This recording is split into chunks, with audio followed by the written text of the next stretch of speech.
And welcome everyone. It is John the Net Guy.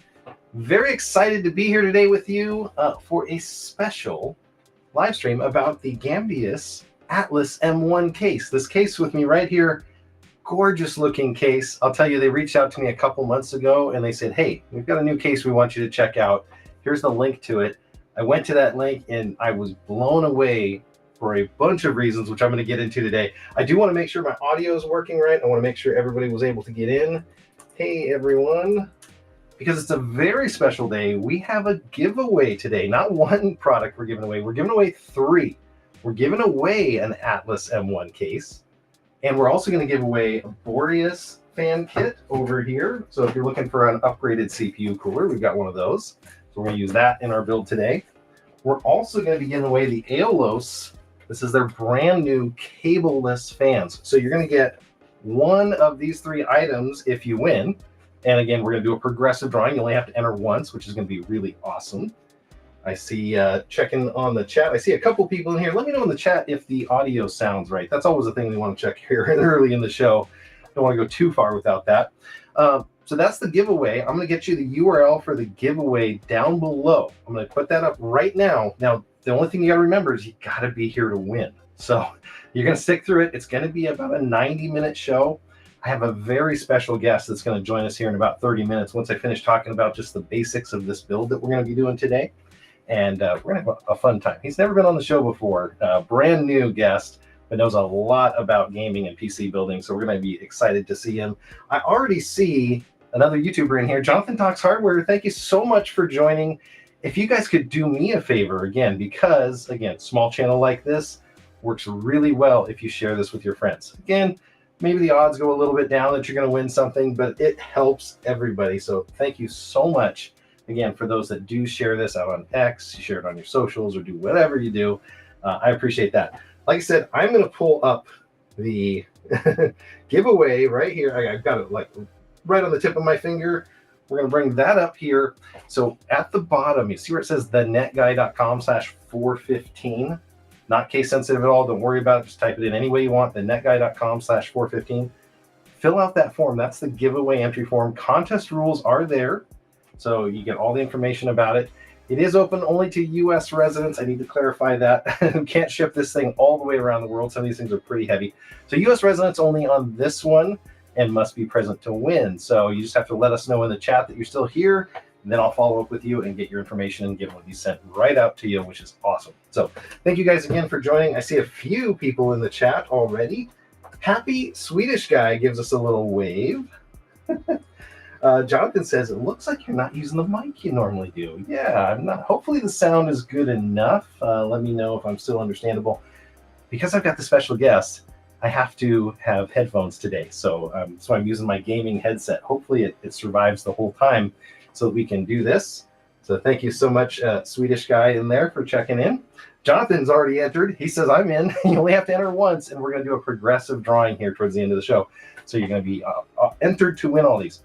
Now, if you want to know what we're going to be taking a look at today, I've put all of the parts for the build inside the video description. So if you're looking on X and you're watching this, go look at that thread. It's going to have all the parts in that description. If you're looking on YouTube, just expand that description area instead of the live chat, and you can see all of the parts. Now, those are affiliate links. Full disclosure, I get a very low single-digit commission on these, and I thank you so much if you do decide to purchase one of these.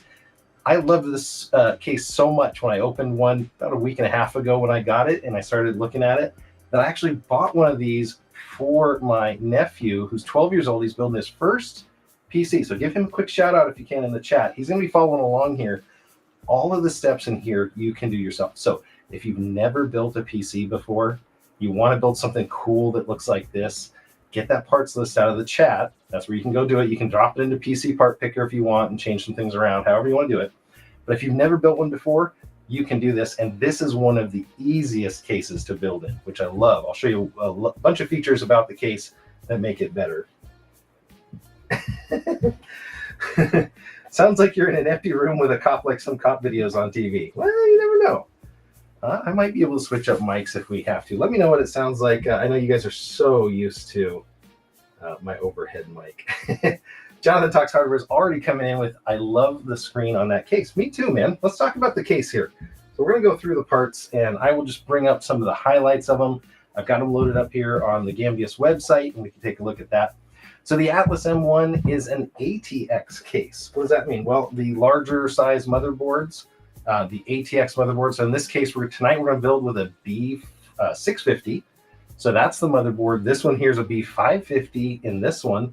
If you see the 650Ms or the 550Ms, that just means it's an M-ATX, so it's a little bit shorter. This is going to fit the full-size motherboard, so you've got that room. It fits a 240 millimeter AIO up here, as you can see I have in this configuration. It fits up to a 360 millimeter up top. And for once, they finally include enough room to fit the radiator and the fans together up there, so that's great. I love that, so people can build easier in it. Additionally, it has a full 410 millimeters for your GPU. So you got a monster chunky GPU you want to put in here, you can absolutely fit that in here, which is another cool, neat feature of this one. Comes in two colors. This just happens to be the white one. I built this one last week just for fun. The white one came in. I was so excited. I said, okay, I got to throw it together just to see what it looks like. Let's talk just real briefly about some of the builder-friendly features. So it's got a tool-free design and tempered glass. So I can take the front off like that.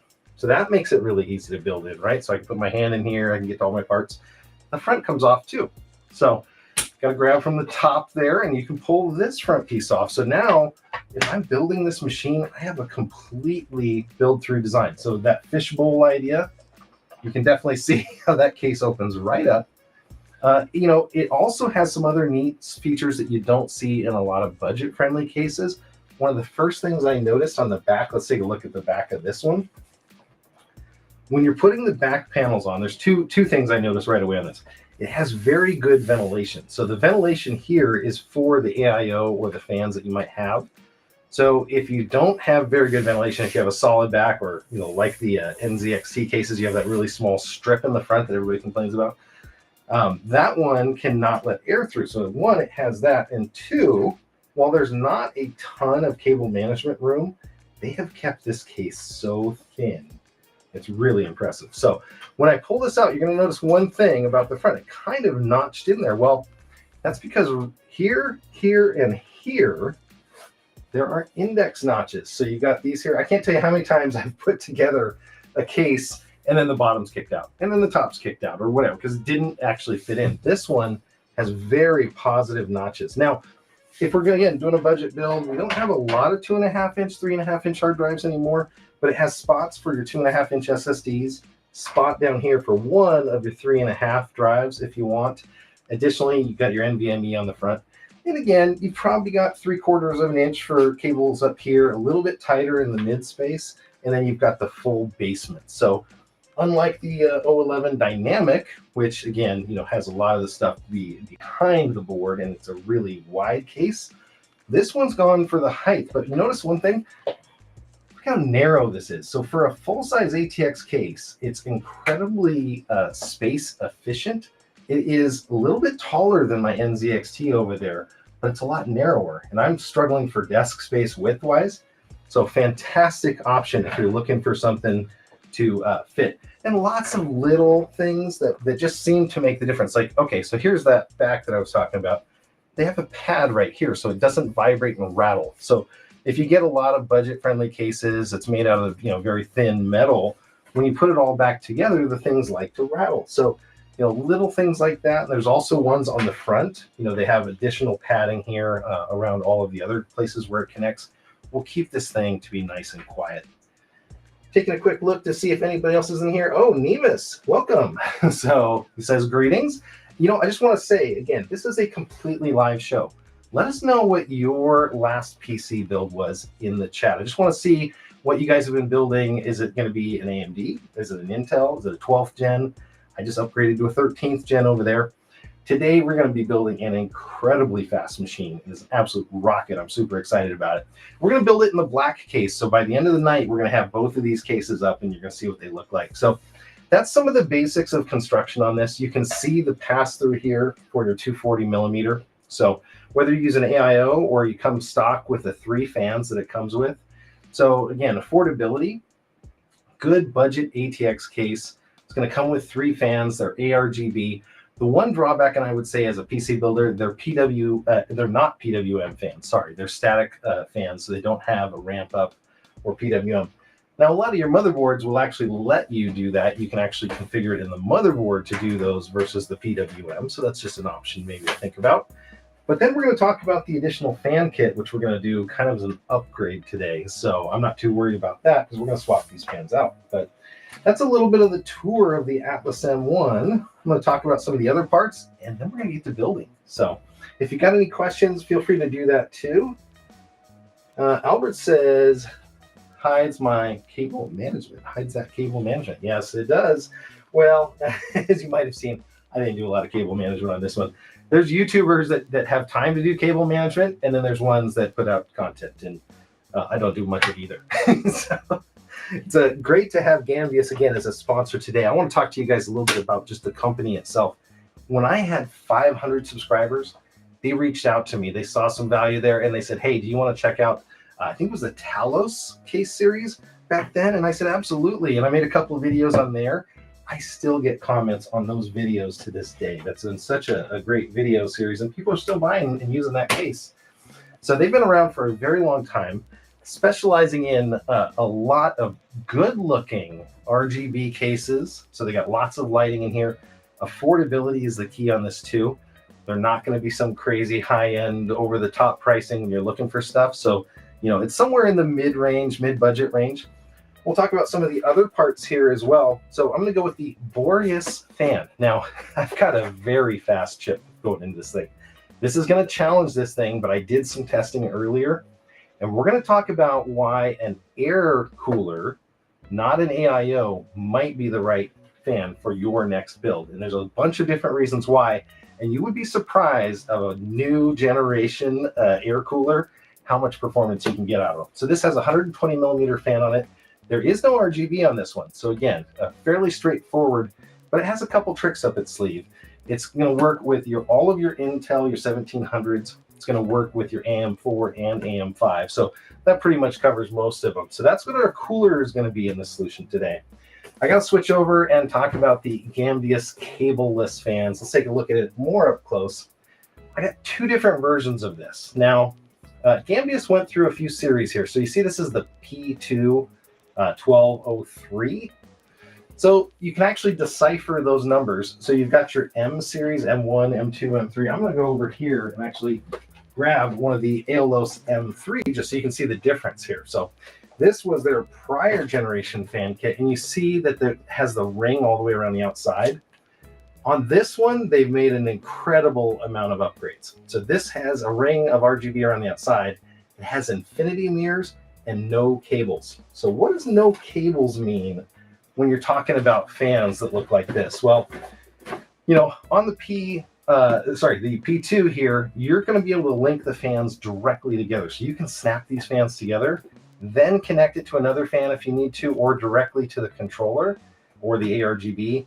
And those fans will run and work and do everything with that one single connection. On this one, you're going to actually have to connect every single fan to the controller. And if you use another company's fan kit, you may be using up to 6 wires for 3 fans. So 3 fans, 6 wires. This takes it down to 1, and you have full software control. So that's really cool. It does come in 2 different styles. There's going to be the P2. I'm going to bring them up here on the overhead so you can see them. So they just happen to send out both because I can actually work them together. So this is the 1203, the P2 1203. So it's 120 millimeter times 3 fan. This is the 1203U. This has a USB controller interface and a software package that lets me link up to 16 fans together. So very slick from the Gamdias company as well here. Taking a look at Happy Swedish Guy says he built a 5800X. I'm looking for the GPU. It's a 3060 Ti on a B550. I like it. A 980 Samsung. I'm going to pull this up so you guys can see his little build here. And a fractal design define S2. I love it. Yeah, that's a good little gaming machine. Probably at just under $1,000, right? Hopefully, maybe about 800 if you really got a good deal on your parts. I love it. Got another YouTuber in the chat, PC Tech Hustle's checking in. Make sure that you sign up for the giveaway. PC Tech Hustle, one of my friends. We're always talking hardware. So these fan kits, again, I'm very excited to use them. I have hooked up the fan kit, checked out the user interface. It works pretty well. I do want to tell you there's a couple other things coming up. I'm actually going to tap away from that. A couple other parts coming up here that we're not doing a giveaway for it yet, but when I reached out to them, I said, hey, I think I want to build something a little bit wild. And since we're going with the cableless design, what about a modular power supply? What do you have? So everybody knows the power supply tier lists out there. Well, they said, hey, we've got the Aeolus. Check this thing out. The Aeolus P1 1000G. So G means gold rated, 80 plus gold. But check this out. It says a fully modular power supply. Every single cable is removable, meaning that we only have to hook up the cables that we absolutely need, which is really exciting for me. So we're going to be able to keep the number of cables down in here, again, because cable management's not my thing. So I don't have to deal with all the extras, but I have a ton of room and I have a ton of excess power if I decide to upgrade this in the future. So if, again, you're going to follow this build guide, if you get something like this, it was available on Amazon for $139, and the links are in the description. It was on sale, $40 off this week. I don't know if that sale's still going, but a fantastic deal. And it also has the high power 12 volt rail here. So if you do decide to go with a 4090 down the road, maybe you get really lucky and you work extra hard and you're able to find a 4090, you've got the extra power that's needed and a ton of extra for additional SATA and peripherals in case maybe you want to turn this into a file server. So very good power supply. Another interesting thing, you're like, okay, I've always been telling you 500 watts, 600 watts, usually pretty good for most builds. This is going to be a 7950X. It is an incredible chip. It's going to use a lot of power. The motherboard is going to be working, and the GPU is coming up here in a second is a very nice GPU. That's also going to be using a ton of power. So put yourself in a power supply calculator. You're going to find your max usage, and then go look at the efficiency curves of these power supplies. What you're going to find out is that gold and platinum and all these are 90-95% efficient, but at an 80% usage. So when you get to like the very low end, they're not efficient, and you get to the very high end. So giving yourself a little bit of breathing room, not a bad idea. And for 99 bucks to get a 1000-watt power supply, a fantastic deal here from Gamdias. So that's the Aeolus. It is not RGB. If you're looking for an RGB one, I really like the Kratos from Gamdias. Let's switch over to Gamdias's website, actually, since we got some time here. And we're going to run over to Gamdias's website, and sure enough, there's the Aeolus series comes up. But you can take a look at their PC components. You got their Aeolus fan kits. That's what I was just talking about. We're going to be giving away a 3-fan kit here today, which is awesome. We take a look here at the Atlas M1. This is the picture that just blew me away. If you take a look at that completed machine, now they're going to use, I think that one's going to have the other fan kit. That's got the M3 fans in it. We're going to upgrade it with the newest ones. But that cooler, take a look at what they did on the cooler. There is a version of the Boreas, if you want to get it, even just separately for your machine, that actually has the temperature display of your CPU on it and some other information. So that was just brilliant. One thing I should mention about the temperature display on this, it does have ambient temperature. And the way that it does that is pretty brilliant. They actually have a thermal probe up in the back. So this thing's able to check ambient temperature from the thermal probe. So it's going to be pretty accurate as well. We like that. Just taking a quick look back at the chat here, make sure I didn't miss anything. And then we will get started to build here shortly. And I'm going to invite our special guest here coming up. I got a couple more products to get through. Now you could supplement. That's the beauty of building computers, is you can supplement these with whatever you like. That's the nice thing. So if you have an extra SSD around, or maybe you want to go Intel, you can absolutely build this in an Intel version. Maybe you've got a different GPU, maybe you've got something else. Like for example, Western Digital is not a sponsor, but they kind of are. They accidentally became a sponsor of this. So this is the Western Digital, the SN850 Black. So that's the SSD we're going with. Now, this just happens to have the armor around it. It's going to work out for us, but you can get the one with or without the heatsink armor. 7,300 megabyte per second read speed, and nearly the same for write speed. So over 7 gigs a second. So when you're loading your game We're talking super fast loading. Now, how did I get this sponsored? Well, I went to PDX Lands. Some of you guys already know. I actually went to PDX Land. They have a big charity giveaway. Western Digital is a huge sponsor of that event. And I just happened to have won this one. And I said, man, you know, if I'm building my ideal machine, PCI Express Gen 4x4, that's how they get those enormous speeds on here. So that's going in my epic build here, my mega build. Last couple parts I'm going to show you real quick. DDR5 RAM. I'm going to load this thing up. And when I say load this thing up, you guys are like, what, 128? No. I wish I could afford 128. I'm actually going to go with 4 sticks just because I get the dual channel and everything out of there. But these are going to be 2x16 kits. So you get 32 gigs in each kit, and they're 6,400. They say megahertz, but I believe they mean mega transfers because it's a whole DDR language thing. So these are 2 that you could get. Now, if you don't want RGB, you don't have to go with this style. I happen to like the look of RGB RAM. And I think when we have the cooler in here that's going to be blacked out, everything around it's going to be RGB, we're going to go with RGB RAM. So pretty slick. Jonathan Talks Hardware is checking in. His latest build is a budget build, $300. Look at that, a 2600X, 16 gigs, went to 32, good. B450 stock cooler and an RTX 2060 with a SATA and then a 2 terabyte drive. Man, that's a good combo. I love still spinning drives for if you have low bandwidth where you're at and maybe you don't want to have to download your games over and over. That can be pretty cool here.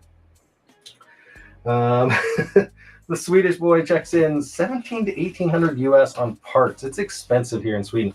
You know what? This is about 1800 in the US for the PC build that I'm coming up with here. So that's right about in it. And we're looking here.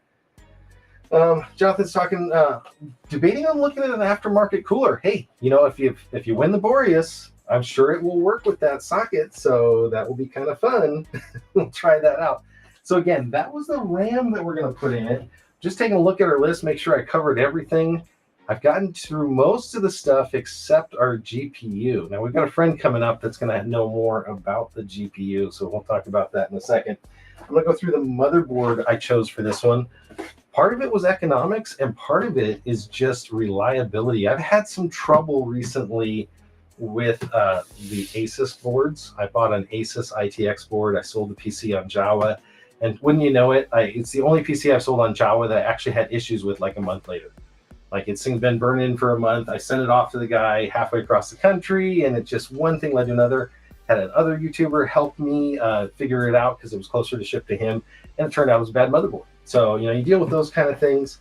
This motherboard here, so this is the Aeolus Elite AX, full-size ATX, and guess what? I already put the CPU in. That's the only step I'm skipping on here for you guys today.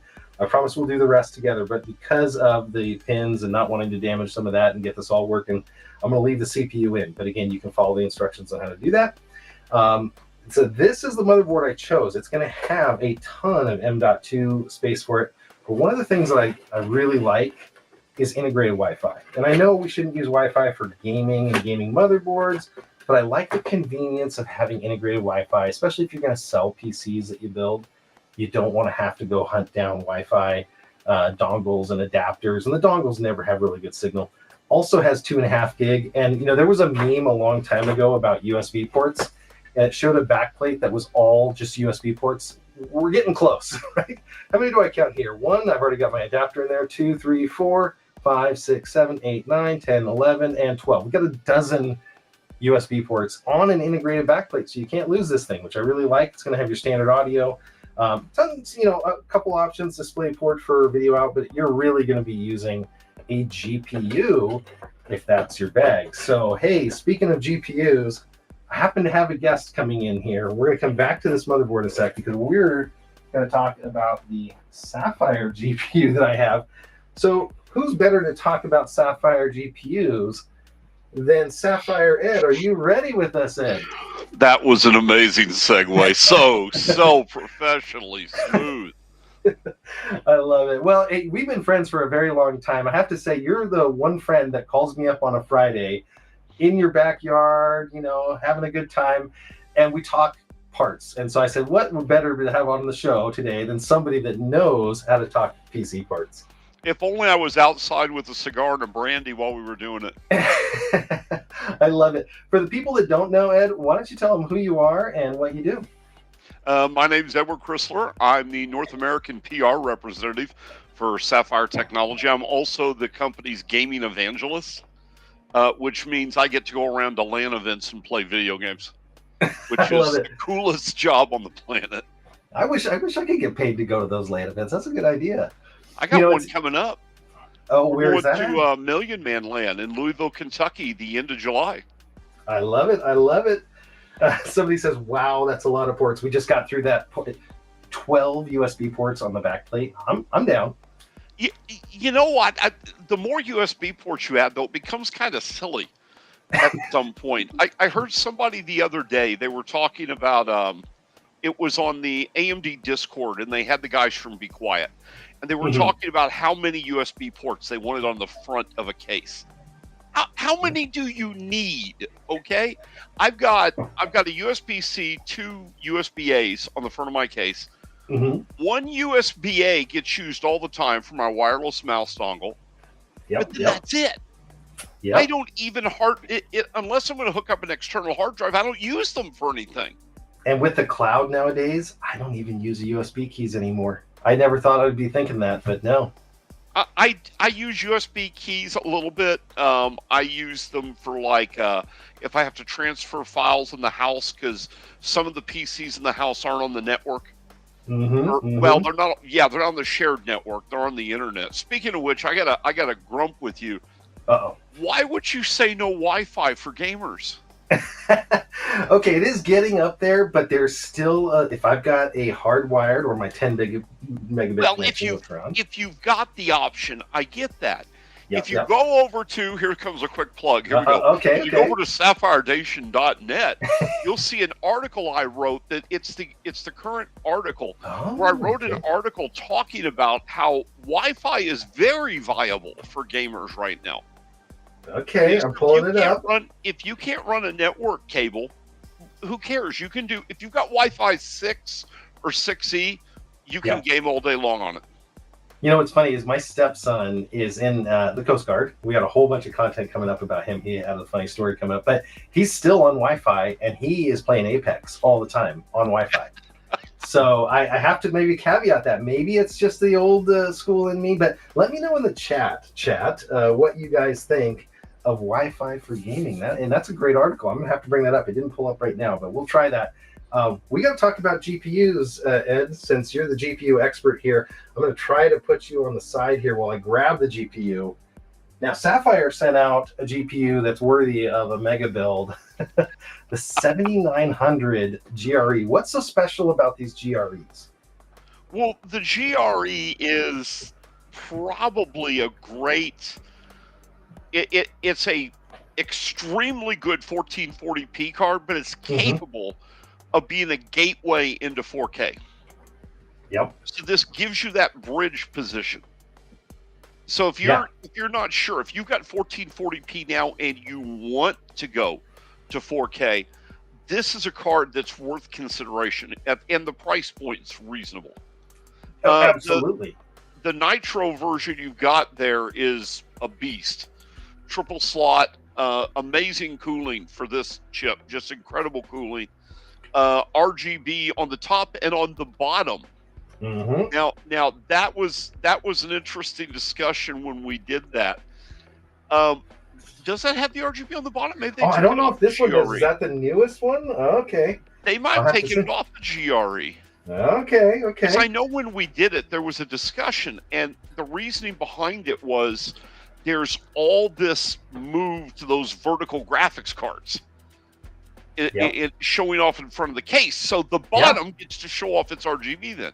But they might have taken it off with the GRE. I didn't realize. I don't have a GRE in hand. You know what's funny? Something I don't have. Oh, that's fairly rare actually. But you know what's funny is with this case, it does not do. It has looks like a vertical GPU slot, but it doesn't do vertical GPU. I was looking at that. That is one drawback, but I guess this makes it again a good GPU for this build. We got somebody in the chat that says, "I'm in love with the Nitro." And PC Tech Hustle checks in and says, and no melting 12-volt connectors. when your PC is so That's- hot it catches fire, that's kind of That's damaging. very important. In fact, Sapphire cards run so cool that if you go to a lot of LAN events, you'll find we give away things like wool, scarves, and beanies because you could freeze to death in the winters in your gaming room because your Sapphire card is that cool. I love it. I love it. And I did go to one of those LAN events recently, and I did bring my it wasn't a Nitro. It was actually a Pulse 7900 XT, and that was a great card. It handled all the games. That's actually the card I run personally, is a Pulse 7900 XT. Yep.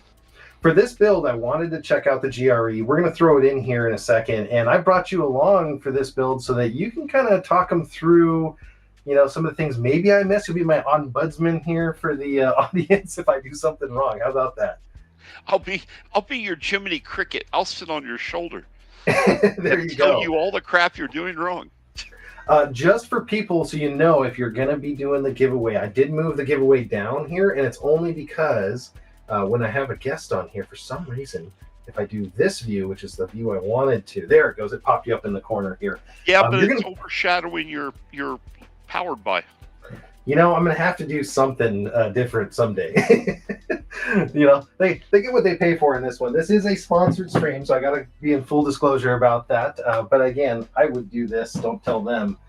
But I would do this just because they've been such a great company here. Speaking of that, let's get started on this build. I've shown the products. I've shown the GPU. I'm going to go ahead and move some things around. I like to build on the motherboard box. And I don't know, Ed, what your theory is on that. I don't like building right into the case. No. Always do it. I never build in the case at first. Yeah, you know, you got so many little things that can go wrong. And, you know, if you have to warranty a part, God forbid, you don't want to have to take it all out of the case to do the warranty. Oh, God, yeah. No. It becomes a nightmare really fast. So now what I said is we are going to actually build this thing out. Then we're going to go ahead and throw it in. I've got the fan kit to upgrade.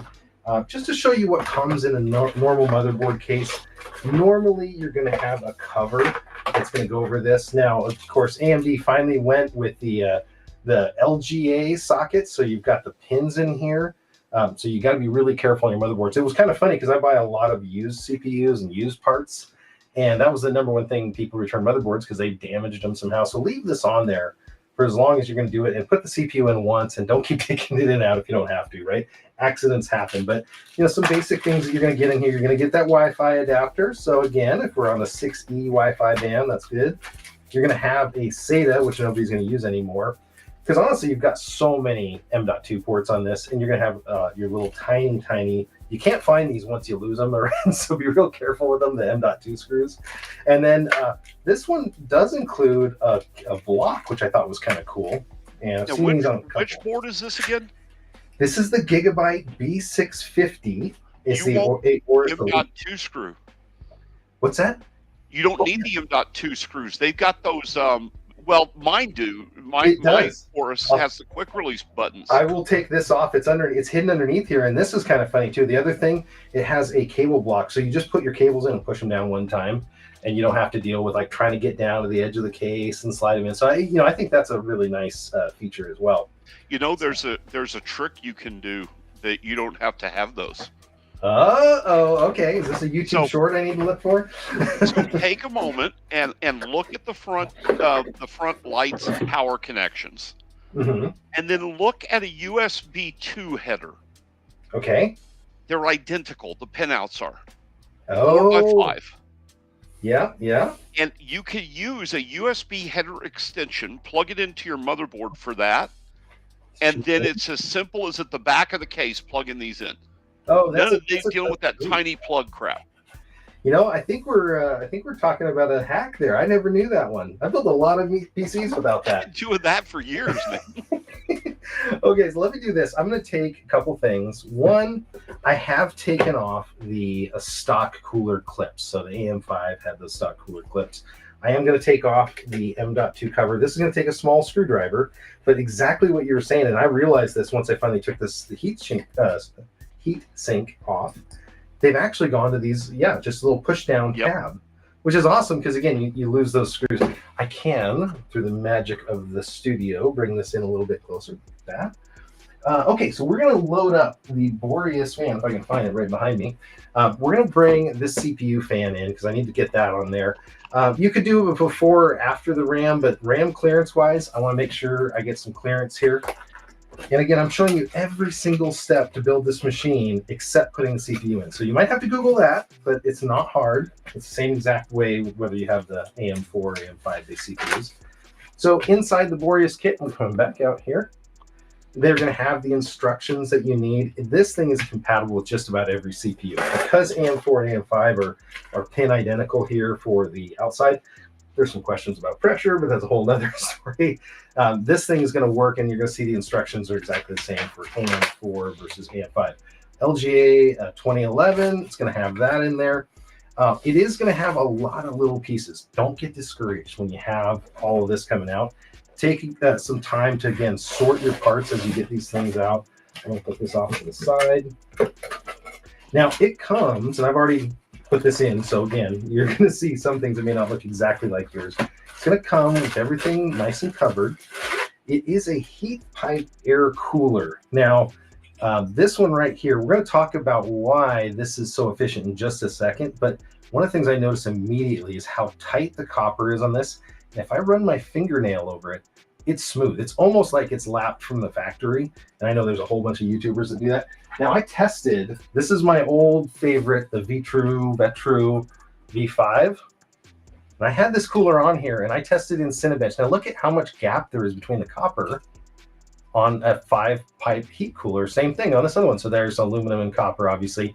And this one, if I run my fingernail over it, I can get ridges in between these. I can feel it. So again, contact patch, surface, everything. We'll look at the stats on this one, but this thing performed incredibly well. It installs very similar to the Vetru V5. Again, fans, just so you know, one trick right away, they usually blow towards the grid, but maybe not in the ones that were coming up. So we'll talk about that. There's the first ones that break that rule in a way. But yeah, if you're looking to see which way your fan's going to blow, usually the logo and the non-cage side is where the air is coming in at. So there you go. So again, this is going to latch just like a normal one. And it uses, in the case of our AMDs, it uses the stock backplate. So again, take all the little adapters out. And before you freak out and go, oh my gosh, there's bags of all this stuff. So, okay, so here's a 2011. We don't need it. This one right here is going to be for your 1700, your Intel 12, 13, 14 Gen. Don't need it. You can look at this one, 1700, don't need it. And your Intel backplate, don't need it. So again, you just eliminate those things, make your life easier. And this one was very easy to put in. I'll show you the connections for the AM4, AM5 platform. So Ed, let's talk about air coolers versus that really pretty AIO I had here. What are you running right now? Oh, I don't run liquid. No liquid, okay. You don't need it. The people get so caught up in it, they're like, oh, I gotta have an AIO. No, you don't. There are amazing air coolers. $50 and less, you can get an incredible air cooler right now on the markets. And these compete with 240 millimeter AIOs for all but the highest end chips. And also the consideration is, how much temperature reduction do you need? So if you're running, for what I do when I build, I use something like Cinebench for the CPU. And I do a 10-minute run on Cinebench. And if I can do a 10-minute run and not throttle, I don't care what the temp gets to. If I don't throttle, then I know I've got adequate cooling. Because when you go and you switch to gaming, which is what we're building, when you go and you switch to gaming, you're going to cut another good 10 degrees centigrade off the actual reality temperature when gaming.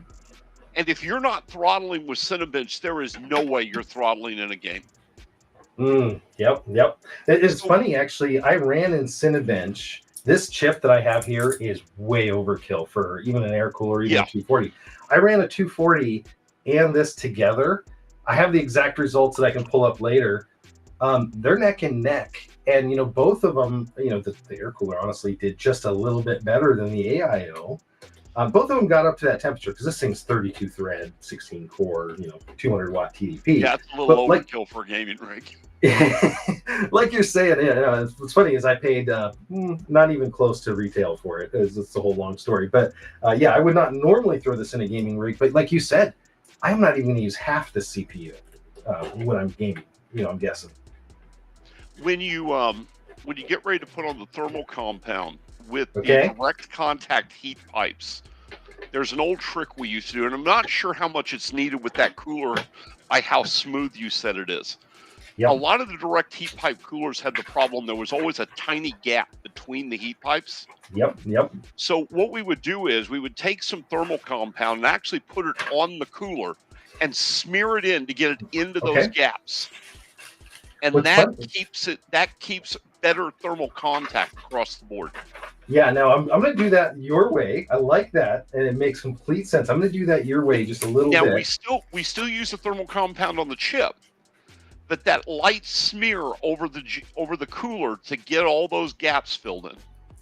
Awesome. I love it. Hey, you know what's funny is we got people in here already talking. He's talking about the 6900 XT Nitro Plus runs really cool. So somebody is backing you up there. There you go. Talking about cooling. Yep, absolutely. Pinky Text giving us a hard time, says, how long do you think this will take? We'll be here next week building a machine. So I'm going to put a little bit in those gaps, and we're going to spread it out. Yeah, it doesn't take much because you barely want any on there. Yep, and I'm going to use their little paddle. So we're kind of pre-spreading the thermal paste, huh? Well, in this case, it's really just about getting it in the gaps. Yep. The thermal paste you're going to have on the CPU is the actual application. This is about making sure there's no big gaps. You know what's funny? Like I said, how clean this thing is. It's actually not going away. Look how smooth and lapped that is. There's not like a line. Nice. That's nice. Yeah. So I'll put a little bit in the center here. Now, what's your in the chat, and I'd love to hear what's your thermal paste strategy here. Well, now I use the was it TMP? I use the phase changing pads. Oh, okay, yeah. When I use thermal paste, I usually use Arctic 4. Okay. And I spread. I don't use the dots and stuff. I spread. Oh, okay. I've always been a P in the middle method. Maybe I need to upgrade my thermal paste. Let me know in the chat what you guys think is your thermal paste method. Oh, and Picky's already ahead of us. Says, I like the frozen yogurt swirl technique. We could try. I'm gonna do a little circle, and it's kind of like dentist with toothpaste. And you know what? To be honest, when I did this earlier, I got enough thermal paste. I got over the edge already. So, yeah, I know. So, again, this thing is so flat that it honestly will do that. Now, again, Boreas M2-510 in here. This one is not the digital display. I was kind of wishing I could get the digital display one, but you know what? This is going to have so much bling already. The case has the digital display, which will show the thermals, which I'm super excited about. And, not too hard to build. While you were talking, I just threw those 4 screws in and the spacers. That's just about as simple as you can get when it comes to this. The one thing I like about this compared to even the Vetru is the Vetru, you only have the little pin. So you need to have I'm telling you, when I say long screwdriver, you have to have a long screwdriver to get to those. I'm able to use even just the simple Scepter mini screwdriver on these. I might use the big one to just lock everything down, but wait, you're not using a Linus Tech Tip screwdriver? Yeah, not quite. I showed a Linus alternative that was $18 that I've been using lately, and somebody teased me. They said, "Why don't you use a Linus screwdriver?" I say, "I paid $70 for a screwdriver. If Linus wants to give me one, I'll be happy to." This is another thing. So we're putting the fan blades on, and one of the things I've seen is some will go with the outer hole, some go right up against the cooler. This one goes on the outside edge, and I would just recommend if I'm just mumble mouth today, man. If you are doing this for the first time, again, make sure you're following this along here. Put the cable down. That's just one simple thing you can do to make your life easier and make it look cleaner in the end. Now, if you had RAM clearance requirements and other issues, you could put the RAM in first and make sure that it cleared. You could mount it a little bit higher. Honestly, this fan fits just fine around the RAM. I'm going to go on the outside edge, and it's clipped on. And now water pump is going to go into CPU opt usually. CPU fan is going to go CPU fan. And if you were really concerned, you could actually twist tie and get your cable management all perfect ahead of time. But I like to tuck it usually or as close as I can. So there we go. That part's done. And I'm going to scoot us right along here. I'm going to throw some RAM in this thing, and then we're going to throw an SSD. Luckily, there's barely enough room to get to the SSD. I left this there. But again, that's the art of PC building. These parts are all made by different manufacturers, you know, unless you're buying all NZXT stuff, right? You know. Here we go. And we're going to make them together. And that's the cool thing is, like I said in the beginning, you can kind of pick and choose. Maybe you don't want RGB RAM. So this is that T-Force Delta I mentioned earlier. One of my favorite RAM. This motherboard has tabs on both sides, so make sure it's completely open. In my case, the barcode goes back towards the fan, which is kind of nice, so you don't see the barcode on the final build. Slide it in from one corner, push, and push down on the other. I'm going to do it towards this other camera so you can see a little bit better what I'm doing. Now, if you're only using 2 chips, that's going to be the second and fourth, right? And then if you're going to do all 4, it really doesn't matter. So, wait. Yeah, it does. Yeah, it does. Trust me. Oh. Well, that's if you're doing all 4 chips. You want to use the same kit in the same setup. Yeah. So okay. First and third, second and fourth. In case there's small variations. Right. Gotcha. Okay, good. See, this is why I have Ed here. He's helping me out. I've seen more than a few people just throw it in. Hey, Sabah. I've seen more than a few people just throw it in, and then they're like, why doesn't my RAM work? Little timing difference. Absolutely. Yep. And then, you know, the other people that never set the XMP and they buy this really fast RAM and then they, you know, been running it at what, 2400 forever. Yeah. No, always set your XMP or your Expo. There we go. So, okay, all that RAM is in there, and that should be good, and they're all snapped down just like that. So, I think we've gone through the main pieces there, and I've got so many boxes. This is what's funny, like, you could actually clean up during the middle of YouTube live stream, or you could just throw things back in. I'm going to be on the throw things back in camp, because we've got a giveaway to do. If you didn't sign up for the giveaway, that's what that scrolling URL is below. It's not just for posterity. You can actually win something. It is for U.S. residents only. I have to put that out there because I can't afford to ship. Oh, dude. It's hard to ship just in the U.S. Yeah, tell me about it. I shipped a machine to Florida. That's that one I was talking about with Java. And it had a problem. And it was $50 to ship it there, $50 ship it back, $50. And I was like, I'm going to lose all my margin on here. So that was the Boreas fan kit here. I'm going to save the Aeolus and everything else. We're going to get into, I mentioned that I won this hard drive. Talk about jealous, Ed. I don't know what you're running for an SSD. This is the SN850X. It's 7,300 megabytes a second. And it'll do all of it. Oh, it's crazy. So I'm going to turn this back around so you guys can see. And I'll actually try to see if I can get a better camera angle for you guys. Let's do that. Let's see if I got that right. Okay. Actually, no, that doesn't help at all. Let's go. That's the nice thing. We're doing this live. I just want you to see when you're building your first PC, maybe it's this big, maybe it's not. I want you to see how these things fit together. Now, the M.2s, you're going to have 3 of them usually on these boards. I'm not getting into any of these underneath ones because we don't need them. This one, you push down, it opens that tab, makes it super easy. This is about the size of a stick of gum, and you literally just slide it in until it makes contact. Then you got to push down and push down on that little retainer, and you're done. They made this really easy because I can't tell you how many times I've lost that little screw. It goes flying. That particular model, you're not going to use the motherboard's cooler, are you? I am not. I actually posted that on Twitter the other day. I was like, what the heck is this? You know, I can't.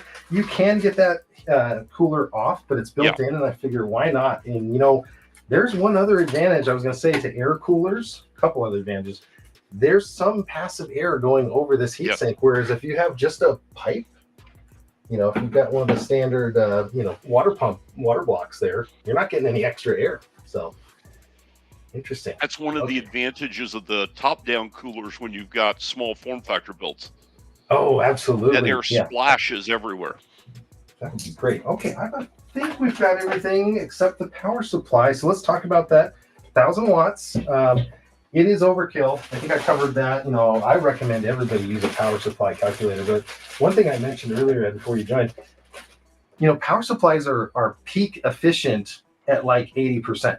They drop way off at the low end, and then they drop way off at the high end. So if you're going to be gaming all the time at 100% of your power supply, you're not as efficient. And then you don't have any headroom, which kind of scares me. Well, you don't want to run anything at 100% all the time. Absolutely. Yep. I agree with you. I always look to try to put some overkill on the power supply. Now, the neat thing is, though, don't get scared about the numbers. I see this question a lot. You'll go to a GPU website, Sapphire does this too, and it'll say this power supply needs this GPU needs an 850 watt power supply. But yet when you run your computer actually gaming, okay, my 7800X 3D and 7900 XT, gaming, I never draw more than about 475 watts of power. All right. So the question becomes, well, why do you tell us we need 750, 850 watt power supplies? Because we don't know the quality of power supply you bought. Yeah, exactly. A white label, F tier. Right. By making sure we give you a little overkill on the power supply, we ensure when you hook it up, it's going to work 99% of the time. Yeah, absolutely. Yep, and you got a little bit of that headroom that we were talking about. Now, I've just hooked up the motherboard connector. This is also a modular, which is awesome. Yes. So don't have any extras. Now, there's a recommendation, and I don't know because I'm talking to a GPU guy. These cables that have the pigtails. I was always told, don't do the pigtail. Nope. Okay, and so it depends on the PSU. It also depends on the cable. Yeah. Some of them can do it and do it just fine. If you've got the option to not pigtail, don't pigtail. Yep. Now, we're not going to benchmark with it here. I'm going to pigtail just until we put it in the case, so I do one less connection. But then when I go to put this in, up. Yeah, exactly. We'll rule out a couple things here. So I'm going to put that one in here. Now, this is 2 8-pins. This is a little bit more power efficient than an XT, though, right? It's a little bit. Oh, yes. Oh, yes. This is ridiculously more power efficient. Well, so, in fairness, the XT is not that terrible. Yep. Everybody talks about how our competitors are so much more power efficient. If you look at the direct competitor to our XT GPU, the difference in power usage under heavy gaming load is 15 watts. Oh, wow. Yep. That's a who cares moment. Yeah, at that point. Yep. And you've got plenty of thermals on this 3-wide card. Okay, so I'm taking the CPU connectors, the EPS connectors. I put the block of 8 here, so it's 4x4. There's also a split block in here, and I'm only going to use one of those because this is going to be powered. And normally I don't worry about these so much, especially if I have a power supply that doesn't have all of them. But with this CPU, I'm going to need all the chooch I can get out of it. So here we go. I'm going to move a couple things around a little bit. I don't want the power supply fan facing down, so I'm going to move it. I'm also going to hook this up to my video so that we'll be able to both see it. So I got my GPU going. Have I missed anything? Let me know in the chat. The keyboard. I do have my little USB. I left it in there. I got my little USB, so that was a good call. I don't have my Wi-Fi connected. Just checking the chat, see if I missed anything. Got a lot of people coming in, checking in. Hopefully you have all entered the giveaway down below. So if you see that URL scrolling by, just hit that page, throw it in there. 1 entry per person, please. But if you've got a spouse, if you've got a kid, if you got anybody else with a Gmail account, I'm not saying you can't do more than in one household, but that's what I would do. Okay, I'm not going to hook up the SATA connector. That's for our fans and other stuff. I just want to do a sanity check. I'm really just saying that did I get all my parts and my cables connected? Pinky, it looks like you got the 8-pin plugged in. This time, yeah. He got me on one of my builds probably a couple of years ago now. Now, I did this opposite. I have the computer facing the other way, so I can't do my cool, easy trick this way. But I'm going to lean over, and I'm going to push the power pins, and hey, look at that. Got some RGB at least on the top, so that Sapphire GPU is already doing it. The RAM just kicked on. You know, it's funny. You can never really see RGB on camera as nice as it is in person. My cameras just don't do it justice. Try that with a light. Sometimes the GoPro does better. Yeah, it's got a little bit better on the GoPro there. So it's starting up. I'm looking for camera 3 here. See if we get a post. That would be nice. Especially since the show is a lot shorter if it doesn't post. So here we go. Depends on why it doesn't post. There you go. And TJ just put the location in the chat here. I got my GPU down. Uh-oh. What's my motherboard saying? Let's see. It has the diagnostic lights, and I'm old. DRAM. Ooh, it is actually saying something about DRAM. They're pop one set. Try it with just one set. Yeah, I see. You know, I wonder. I haven't seen it. Ooh, never mind. Never It mind. just moved? Rude girl. There it is. The right thing. Yeah, it was the memory training.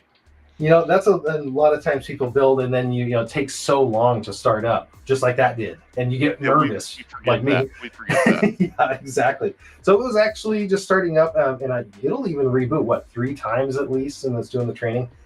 I've gone through, and I know that I set the XMP profile, but let me show you where you can verify real quick. Trust yet verify. Don't look at my pin. I saw you guys. Let's see if I can type the pin correctly today. Okay, we are up and running. I love it. 1 second. I can barely see these things when they're on my little tiny multi-views. Okay, so this is the PC overall. Let me go into the task manager. I'm going to show you the performance. We are going to drop it in the case, and then we'll play around with the fan kit, and we're going to do the drawing, I promise, coming up soon. So there's the CPU, 16 core, but if we actually change this to logical processors, 32 logical processors, this thing's a hoot. Like I said, I wasn't going to benchmark the GPU, so I've got just the normal one, but we can go to memory, and there you go, 6,400 megahertz. That's a really easy way with no software that you can tell, and hopefully I can do this? Yeah. So there you go. So if you look down there, that's a trick. In Task Manager, you can find the 6,400, 6,000, whatever your GPU or your memory is trained at. You can make sure it made it all the way to Windows or whatever software you use. So that's a good trick. We got our Wi-Fi here, but it's not actually doing anything. And did our GPU get detected? I guess so. And there it is. So I don't see the GPU label on here, but that might just be me with everything covered up. So I think that's actually I'm in the corner. There it is, Radeon, AMD Radeon graphics. There we go. So I'm in. Okay, so that worked. We've done our basic tests. Is there anything you normally check on, Ed?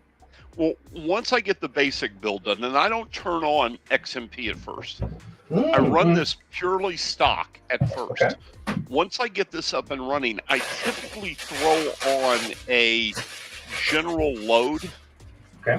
And the reason I do that is I want to verify that everything is working the way it should. Before we throw it in the case, right? Right. Once I've got that, then I put it in the case, and then I actually run load testing 5-6 times during a build process, because every time I make a change, when I take the RAM and turn on the profiles, I run the load test again, because I want to verify the RAM's good. Yeah, and what's the difference between 6,000 and 6,400, right? You know? Well, in actual speed, it's irrelevant. But what I'm looking for is when you have an instability, if you know at stock it was fine, that's your fallback point. If you know with the RAM turned on, it's fine, that's a fallback point. So it makes it easier to track down instabilities as you go forward. Yep, absolutely. I'm going to get a couple chat messages in here for people. PC Tech Hustle says DDR5 is slow on initial post. That's clearly true. This one. How about illogical cores? There's American. Hey, there's another person with a 7900 GRE I know. He played right next to me. There we go. He was the first one I knew that had a GRE card. That's the iGPU. Somebody was asking about that. I think there was that second GPU that was in there. Yeah, so yes. I had both. Okay, sweet. 5.3 gigahertz Swedish chimes in with sheesh. Yeah, I don't even think that was maxed out. But let's see. I think it was 5.7 is the max on this one. But let's talk about thermals on this one. So this was running the Vetru V5. Again, one of my favorite coolers. It is a capable cooler. Now, I usually keep this HW info over. And then if I come over here, and this thing is in the way, you're going to see the total score on this one was 32,446. And if we come down, what does that compare to? This was earlier today when I ran it. So faster than the Threadripper, but again, a retail CPU that you can get today. So now that was on the other cooler. I can tell you I've had a 35,400 on the 240 millimeter. I didn't snap that here. I put it in Discord, but if anybody cares to find it, it is on my Discord there. And if I come in here, I got to figure out how to click these. Okay, so this is actually what the Boreas did earlier, and I'll show you it running because it's kind of cool. So we come back here, thermal. Where was the thermals? Up top, right? Where did I put the thermal? It's going to hit the same thermals, so 95 still. So that's the TJ Maxx or whatever. So it's hitting the max thermals, but let's go back over to the upper corner. Sorry. And if I could maximize with a key, that would be amazing, but I don't know it. So this one did 35,909 on an air cooler. And so the other one, by reference, was 35,400 for my 240 millimeter AIO. And the Vetru, with just basic thermal paste, it wasn't really well done, is like 33,000. So again, they're all kind of within that range. You don't see like a significant reduction on the air cooling. Now, maybe if I had a 360 AIO, I could squeak a little more out of this, but I think when people see radiator coolers and all that, they freak out and they go, "Oh, it's got to be so much greater." But honestly, I don't think it is. Well, it's going to also depend on the load you're going to put it on. Mm-hmm. Remember, the load you put it on with Cinebench is loading this up. It's taking every core, jacking it up, going to town. Yeah. When you're gaming, you're probably only using 3 or 4 cores at the most. You're not taking that processor to the max. So if you're building a gaming rig, especially at these higher end chips, you're not going to use their full capabilities. Yep. The other one thing I would say too, and it was interesting because I know we talked a little tiny bit before the show, I run an air cooler in my streaming rig. And the one reason I do that for is I've had water pumps go bad. And when that water pump goes bad, there's no circulation. That heat pad is 3 millimeters, if that. Yep. And so you've got no passive heat distribution. You can still finish your stream because it's, again, just doing some basic encoding. You can still be effective and stream when you have a failure. Whereas this is also maintainable too. If you lose a pump, that thing's gone. So, 3 to 5 year shelf life, whatever they have, that thing, you throw it out. This thing, you put a new 240 on it, or sorry, a new 120 or 140, and now you've got a CPU fan again working. The thing that doesn't get talked about a lot, and it's not as terrible as it sounds, but it should be considered. There's really only there's 2 points of failure on a cooler like that. The fan, which we discussed. Yep. The other point of failure can be the heat pipe. Oh, okay. If the cooler is not well built, the heat pipe can dry out. Mm-hmm. Now, that's really rare. It's really rare. Yep. But the thing people don't understand is when you get to a liquid cooler, now you have the pump, you have the fluid, you have the tubing, you have the radiator. By the way, you have all the various interconnects in all of that are taking place. And statistically speaking, now we're going to get really into math now. Every time you add another point of failure, you exponentially increase the risk of failure. So 2 times or 2 points of failure, twice as likely to fail. 3 points of failure, 4 times as likely to fail. And as you go up with this is the concern with liquid coolers. You take that into account, and then you look at the fact that, like I said, sub $50 cooler can be as quiet as a liquid cooler, can cool as efficiently as a liquid cooler, can give you the same performance as a liquid cooler, and can cost $50 to $75 less than a cheap liquid cooler. And that 50 to 75 might buy you 3 more fans, so it looks like you've got an AIO up top or something, right? It could buy you 3 more fans. It could buy you a better GPU. Maybe it could buy you a really nice video game that you want. Now, why is it that the GPU guy mentions you can upgrade your GPU? I love it. So, I wouldn't expect anything less. I love this. And in the background, we actually have Cinebench. I just love how fast this thing rips through Cinebench. It's just amazing. to watch. God, I wish games would use cores like this. Yeah, multi-threaded. But, we are about halfway through the show here. I am going to have to do a drawing here soon. Just so quick reminder, we're going to get this thing in the case, and I'm going to do a drawing real fast right then. So it's just coming up probably in about 20 minutes. We'll do the drawing if I can get it in the case that quickly. But everything's tested out good. I've tested this out before. We had a couple questions asking about the temps that we had earlier. Was this measured inside the case? No, it was actually benched. So that's another good point. This is not case airflow, and you might have a path for air that's more efficient than this. I just happen to have an air conditioner blower on it too. So that helps.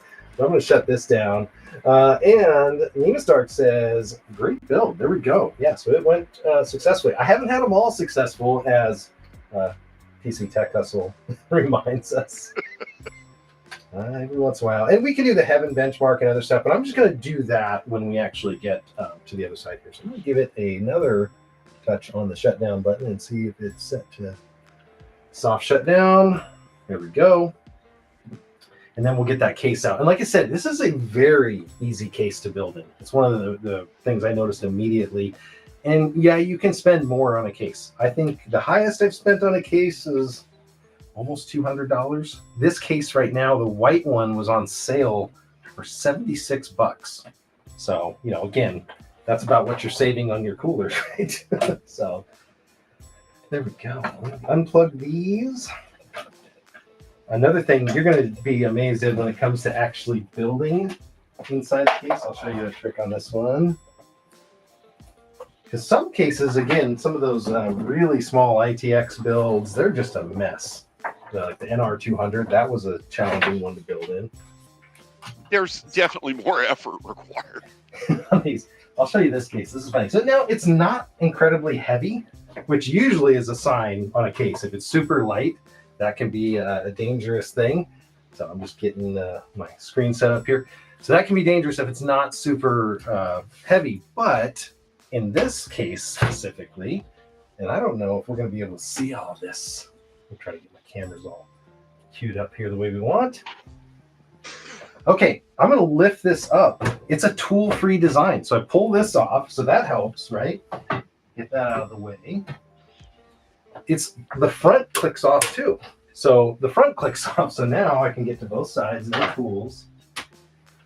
And then when I go to build this, especially if you're looking from that angle, I can slide the whole motherboard in this way into the slot. So it's nice. That's nice right away. I'm looking at the standoffs because my motherboard came with the MATX style here. So you can kind of see where they're at. And then I'm going to match those up here. I'm going to pull the GPU just to make things a little bit easier on myself. Don't drop the GPU. Don't drop the GPU. I tell you, people I think attend these live streams just like a NASCAR event. They're like, what's going to happen? What's he going to hook up wrong? What's going on there? So I'm just lining up my holes on this motherboard. So this standoff is going to have to go down lower. I'm seeing that right away. I'm going to need standoffs on the outside. And then it's going to have one right here that's also going to have to move. So let's talk about where they hid all the extra screws, instructions, things like that. Now, one of these that I got, it was an early release model, didn't have instructions. And that's, again, if this is your first build, it's nice to have some paper set of instructions. But to be honest, if you go to Gamdias' website, they have the updated PDF right there, and you can blow it up real big, which is nice. Here we go. Yeah, this one didn't have the instructions here, but I'll show you exactly where you go. So it's going to have your zip ties. It's going to have your standoffs and everything in a bag here. I don't see a standoff adapter, which would be nice to help pull those standoffs out. Sometimes they have the screw adapter, but I'm going to use the needle nose on here. There is one really interesting piece here. I'll show you here. There's this little tiny U-shaped one. Any guesses, Ed? And that's to hold a side panel on. You got it. Exactly. That's the little clip. That's a spare one. That's the one you break all the time and you can't find, right? That's why I've got a 3D printer, brother. Yeah, exactly. So they include that. Now, the cables down here are kind of interesting. There's a whole bunch of cables that go to this lower front area, and that's actually where the brains of that front panel are. Now, if you do or don't need this bottom, you may decide to remove it or keep it. A lot of times, if you have a lot of extra PSU cables, I throw them down here in the drive tray. So it's up to you guys if you want to keep that or not. The panel uses one SATA connector, and it uses one USB 2 connector, and then the rest of your connectors are all normal. So the reason that it does that is the USB 2 connector that front panel uses is to communicate with the software in here, the ZeusCast software, which lights up the front and lets you set the Fahrenheit, Celsius, all that kind of stuff. So I never throw these out, by the way, these twist ties. If you get a bunch of them with your power supply and everything else, keep them, because you can then use them later to even just temporarily attach cables, and then you can cut your zip ties permanent when you're ready. I don't know, I move parts around computers so much, I don't think I should ever cut my zip ties, because I'm always guilty of it later. Just make sure I've got everything I need here. So I've got my extra standoffs, which is what we were needing. I'm going to do the power supply second on this one. So, like I said, I actually have one of the sockets for these. So I'm loosening that up. Can I get that to be hand tight? Almost. That one's pretty tight. So this is one that we know is going to be in the way. That's going to land right around the motherboard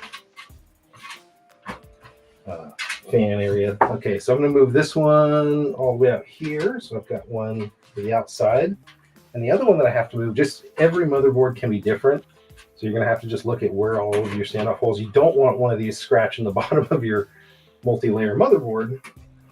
Maybe it works for a while.Maybe it grounds out down the road.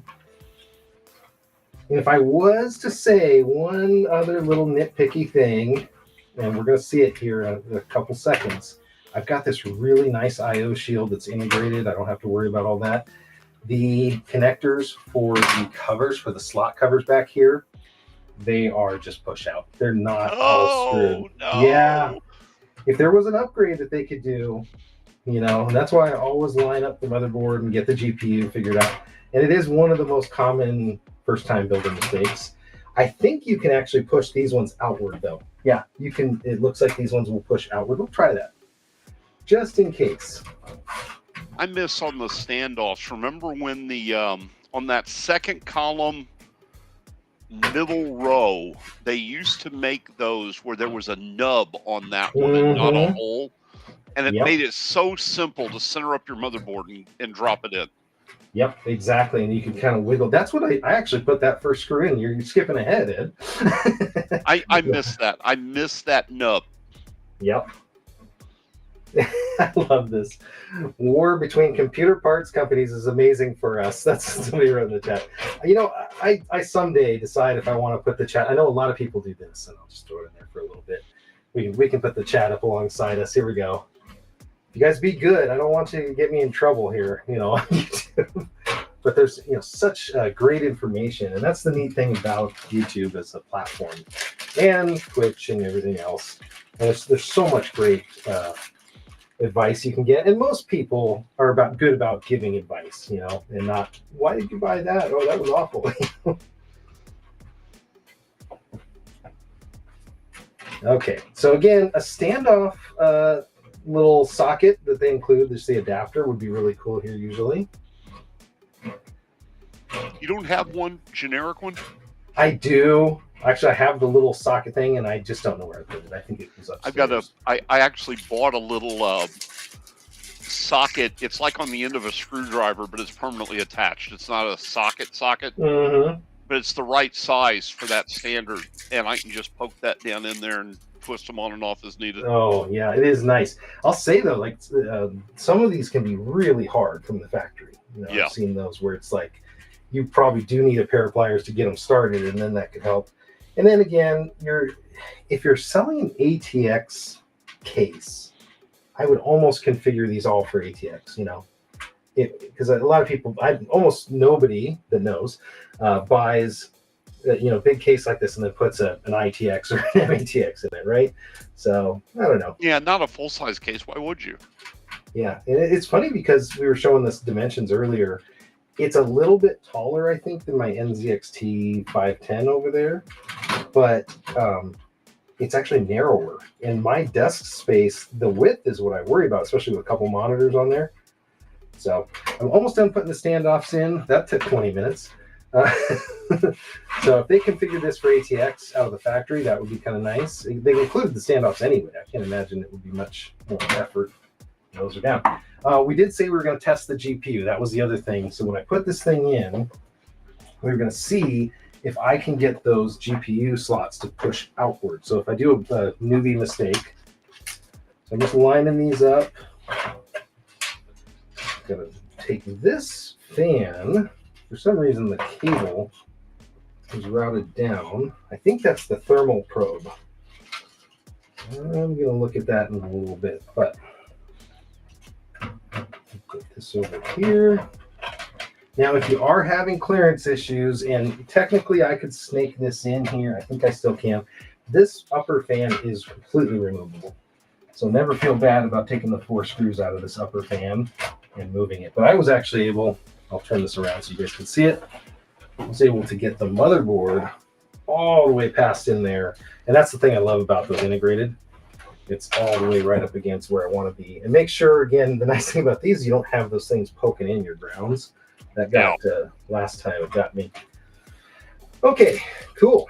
So we need to start putting some things in, assuming I can push out these GPU connectors. We're going to test that real quick. Let's see, where did I put everything that was out here a second ago? There we are. This is where the really long magnetic screwdriver comes super handy. So super long, reach way down. Thread that one in.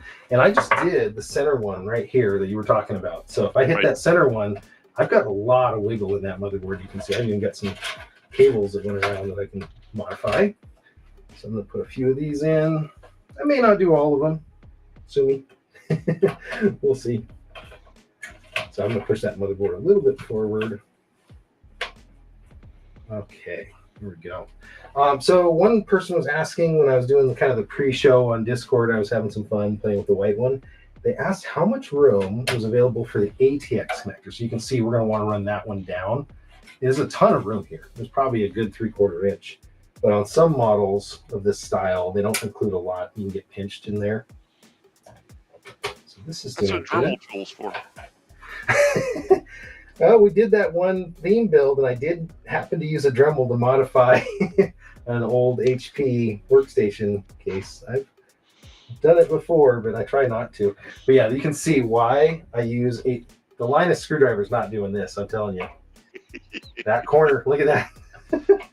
I'm right up against that corner on both sides. So, and then let's talk about GPU. Again, we said one of the things that's tough on affordable, budget-friendly cases, they don't include all the slot covers separately. And if you put your motherboard in and it's the style of slot cover that has to swing back, it's actually going to be a problem. So what I like to do is take the GPU, find your slot, just visually align it, right? Make sure I know that it's going to be the next 3 slots that have to come out of there. So I could take those 3 slot covers. Technically, what is your thought, Ed, on this? These 2 are just vents. They've already got a grill there. So I'd go ahead and take out the 3. Take them anyway. Yeah. I guess if you didn't have anything, it wouldn't necessarily matter, but why not? These are flat on the backside is why. Let me do that. I'll take out all 3, and I'm going to see if I can, if I screwed up, can I push them outward? Yeah. So this one, nope, you can't. But the good news is metal is letting me. By the way, folks, this is why you keep the spares when you have extras of the other, so that if you ever switch cards and don't need 3 slots, you can fill the hole. Now, thank goodness for motherboards that don't have any caps or anything in the way, because this does bend inward and I'm able to cover it. Lucky dog. But yeah, if you had a smaller board in here that, maybe did put an MATX in here, that would be a problem. So good we tried that out. So we're good on GPU. I don't want to do that yet. I want to just make sure I get a couple more of these screws. Once we get this thing to fire up, I'm going to immediately go into our drawing because you guys have been awesome. There's a ton of you out there watching, by the way. This is John the Net Guy. I'm doing a live stream here for Gamdias. This is their Atlas M1 case. I'm actually going to do a little bit of change up here on the screen. I don't know if it's going to let me do all the stuff that I want. But there is a move this to the side. There is a URL down at the bottom here where you can actually win one of these cases. You can win the same cooler that I'm using, and you're going to be able to win the fan kit that's coming up. I'm going to swap these fans out here in a little bit. After we do the drawing, I'll put the new fan kit in just so you guys don't have to wait around. But there is a cableless fan kit. I don't know. Have you used cableless fans yet, Ed? Oh yeah, I've been using the Lee and Lee fans for a while. Okay. It's new to me. Once you do that, you can't go back to the other fans. You want to kill people when you start having 20 cables. Yeah, exactly. Got a route and stuff. And by stock in a zip tie company, right? Yeah. I have to go find all those bread tires I used to keep when I was a kid. My supply's running low. There you go. I love it. Well, they don't use them anymore. Now they use little plastic clippy things. Yeah, they break, and I lose those every time I get bread open. They immediately lose themselves. Okay, there we go. So we've done the basic motherboard. We had the RAM in here. We had the SSD in here, NVMe in here. So we had it all. That kind of saved us some time. Now, technically, we would put the PSU in next. I'm going to do a little bit of just housekeeping here. I'm going to run my cables down. Hey, John, they're asking, do they get to choose the color of case if they win? Absolutely. It is going to be drop shipped directly from Gamdias. So that's the great news here is you can choose if you want the white or the black. Great question. There we go. Okay, so we've got that motherboard connector down. I'm going to send this top one. Now, if you were going to install an upper AIO in here, make sure you get this top EPS connector, the CPU connector, before you do that. I've been there. I think I was doing that show with Nerd on a Budget, and another sponsored by Gamdias. And actually, Sapphire sent a GPU on that one, too, for Noah. That was our charity build. And, we had to use, I think, needle nose and luck to get the CPU connector in. Perfect. Okay, so we got those down. We're making good time. What's the longest stream that you've ever watched, Ed? And let me know in chat what you guys, what's the longest stream? Longest stream I've ever watched? For like a PC build. I've never watched the time on those. I don't know. There's a record holder in the chat. I don't know if he's going to put it in. I think I could tell you the longest stream I've ever been a part of. Oh, okay. Yeah, that counts. 16 hours. Ooh. And so this is way back in the day. All right, get off my lawn. So way back in the day, MechWarrior 4, there was an online group that did tournament play to simulate the Solaris game world. Mm-hmm. And I was one of the shoutcasters. And we held a special tournament called the Battle of the Pink Bow. I was the only shoutcaster that actually showed up, and I had this twisted sense of honor that I had to keep the stream going. Yeah. So it took 16 hours to finish the tournament. I couldn't talk for 2 days. Oh, no. It was awful. Yeah, that reminds me of Prime Days, which is coming up. I'm going to be doing live streams on Prime Days, and I've got a bunch of cool stuff. I don't know if I'm doing any giveaways, but I did the Prime Days 2 years ago. I did 6 shows, hour-long each, back-to-back. I lost my voice just like that. Yep. Yeah. Know what that's like. Well, I'm just game events. I've done game events after 3 or 4 days. I'll come home and won't talk for 2 days. Yep. You know what I'm noticing here? And this is, again, just a compatibility thing that you don't really find until you go to do it. I'll get on the top down so you guys can see me. I'm putting this USB 3 dongle. I'm looking to see if there's another USB 3 header, and they're using them out of the front side of the motherboard, and this is conflicting with that bottom fan. Do you see that? Ooh. Not good. So that means my USB 3 and my USB Type-C is not going to be usable on this. So what I need to do is get an angled adapter. I actually have one, I think, believe it or not. This is an actual working PC build studio here somewhere. You can also get, 90 years. If they have trouble finding one of those that'll fit, they can also get a USB 2 to USB 3 adapter, and they can use a USB 2 header on a different portion of the motherboard. You know what? This is funny. This is a 3-2. Like you were talking about parts. This is a 3-2 I just picked up out of the bin. But yeah, that was for another project. But no, I know I have a 90-degree adapter. I'm not going to hook that up because it's not necessary. But that would be one thing if you're following this exact build guide, and I'll throw in the adapter because you're going to want a 90-degree adapter for that guy. Just again, fitment issues. There's one other thing, and I ran into this with the Tai Chi, the X570 Tai Chi motherboard when I was building it. The GPU on this one goes right down the line, and it barely misses the USB 3 header. That one right there is the Type-C header. My bad. So it barely misses that, but I've seen them. They put it right in line with the GPU. I have no idea why they did. This Gigabyte one is kind of tucked behind the memory, so it's going to be okay. But these are the kind of things you get PC building, right? Even a pseudo pro like me. So, John, that placement of the USB 3 header, how close is it to that cutout? Could you use a 90-degree header that went straight down into the cutout, or are you going to? No, not without modification of the case. Okay. Yeah, it's just the way that they lined up. And I was looking for a second one because sometimes when they do that, they'll have a second connector or something in there. So this is what we're talking about exactly right here. Is this connector comes straight out, and so it would actually interfere with that fan. Now, you could change it up a little bit. You could raise the fans up. You could do a bunch of different things, but I'm not going to worry about that right now. We'll skip that. Again, this is the art and time of PC building. I'm going to go back over here and get a little bit of our I/O connectors. I'm double checking the chat. I think you can actually tap the chat messages too if you want to bring them up. If you see something, anything interesting. I've got them. I can see them. Yeah, I don't know if you click on them, if you're able to bring anybody up that you want to highlight. So I'm just doing the boring stuff. Let me see. Let me try this one. Let's no, see. I cannot do that. Oh, man. See? Heavy is the head that wears the crown, I say, But we will get that. HDD LED. Okay. So I loved your idea about a USB 2 header. That's a cool idea. I've never thought about that. You could use that. All sorts of neat tricks you learn over the years. Yeah. So I'm just putting this last connector on for the power LED. Let's see if it lets me. Now, I promised it was a 2-hour stream, and I'm trying to keep it to that. So let's see how close I do. At least my wife thinks it's going to be. So this power connector, power LED.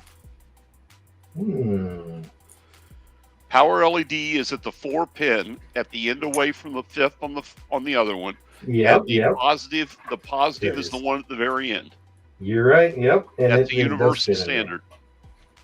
Yeah. For some reason, this one was labeled power LED again on the other side. I think there must be 2 headers on this one. There's a 3-pin and this too. Okay. So I got that in. I'm going to sneak this. One thing I noticed too, Ed, and you might like this, especially when we get our GPU run through here.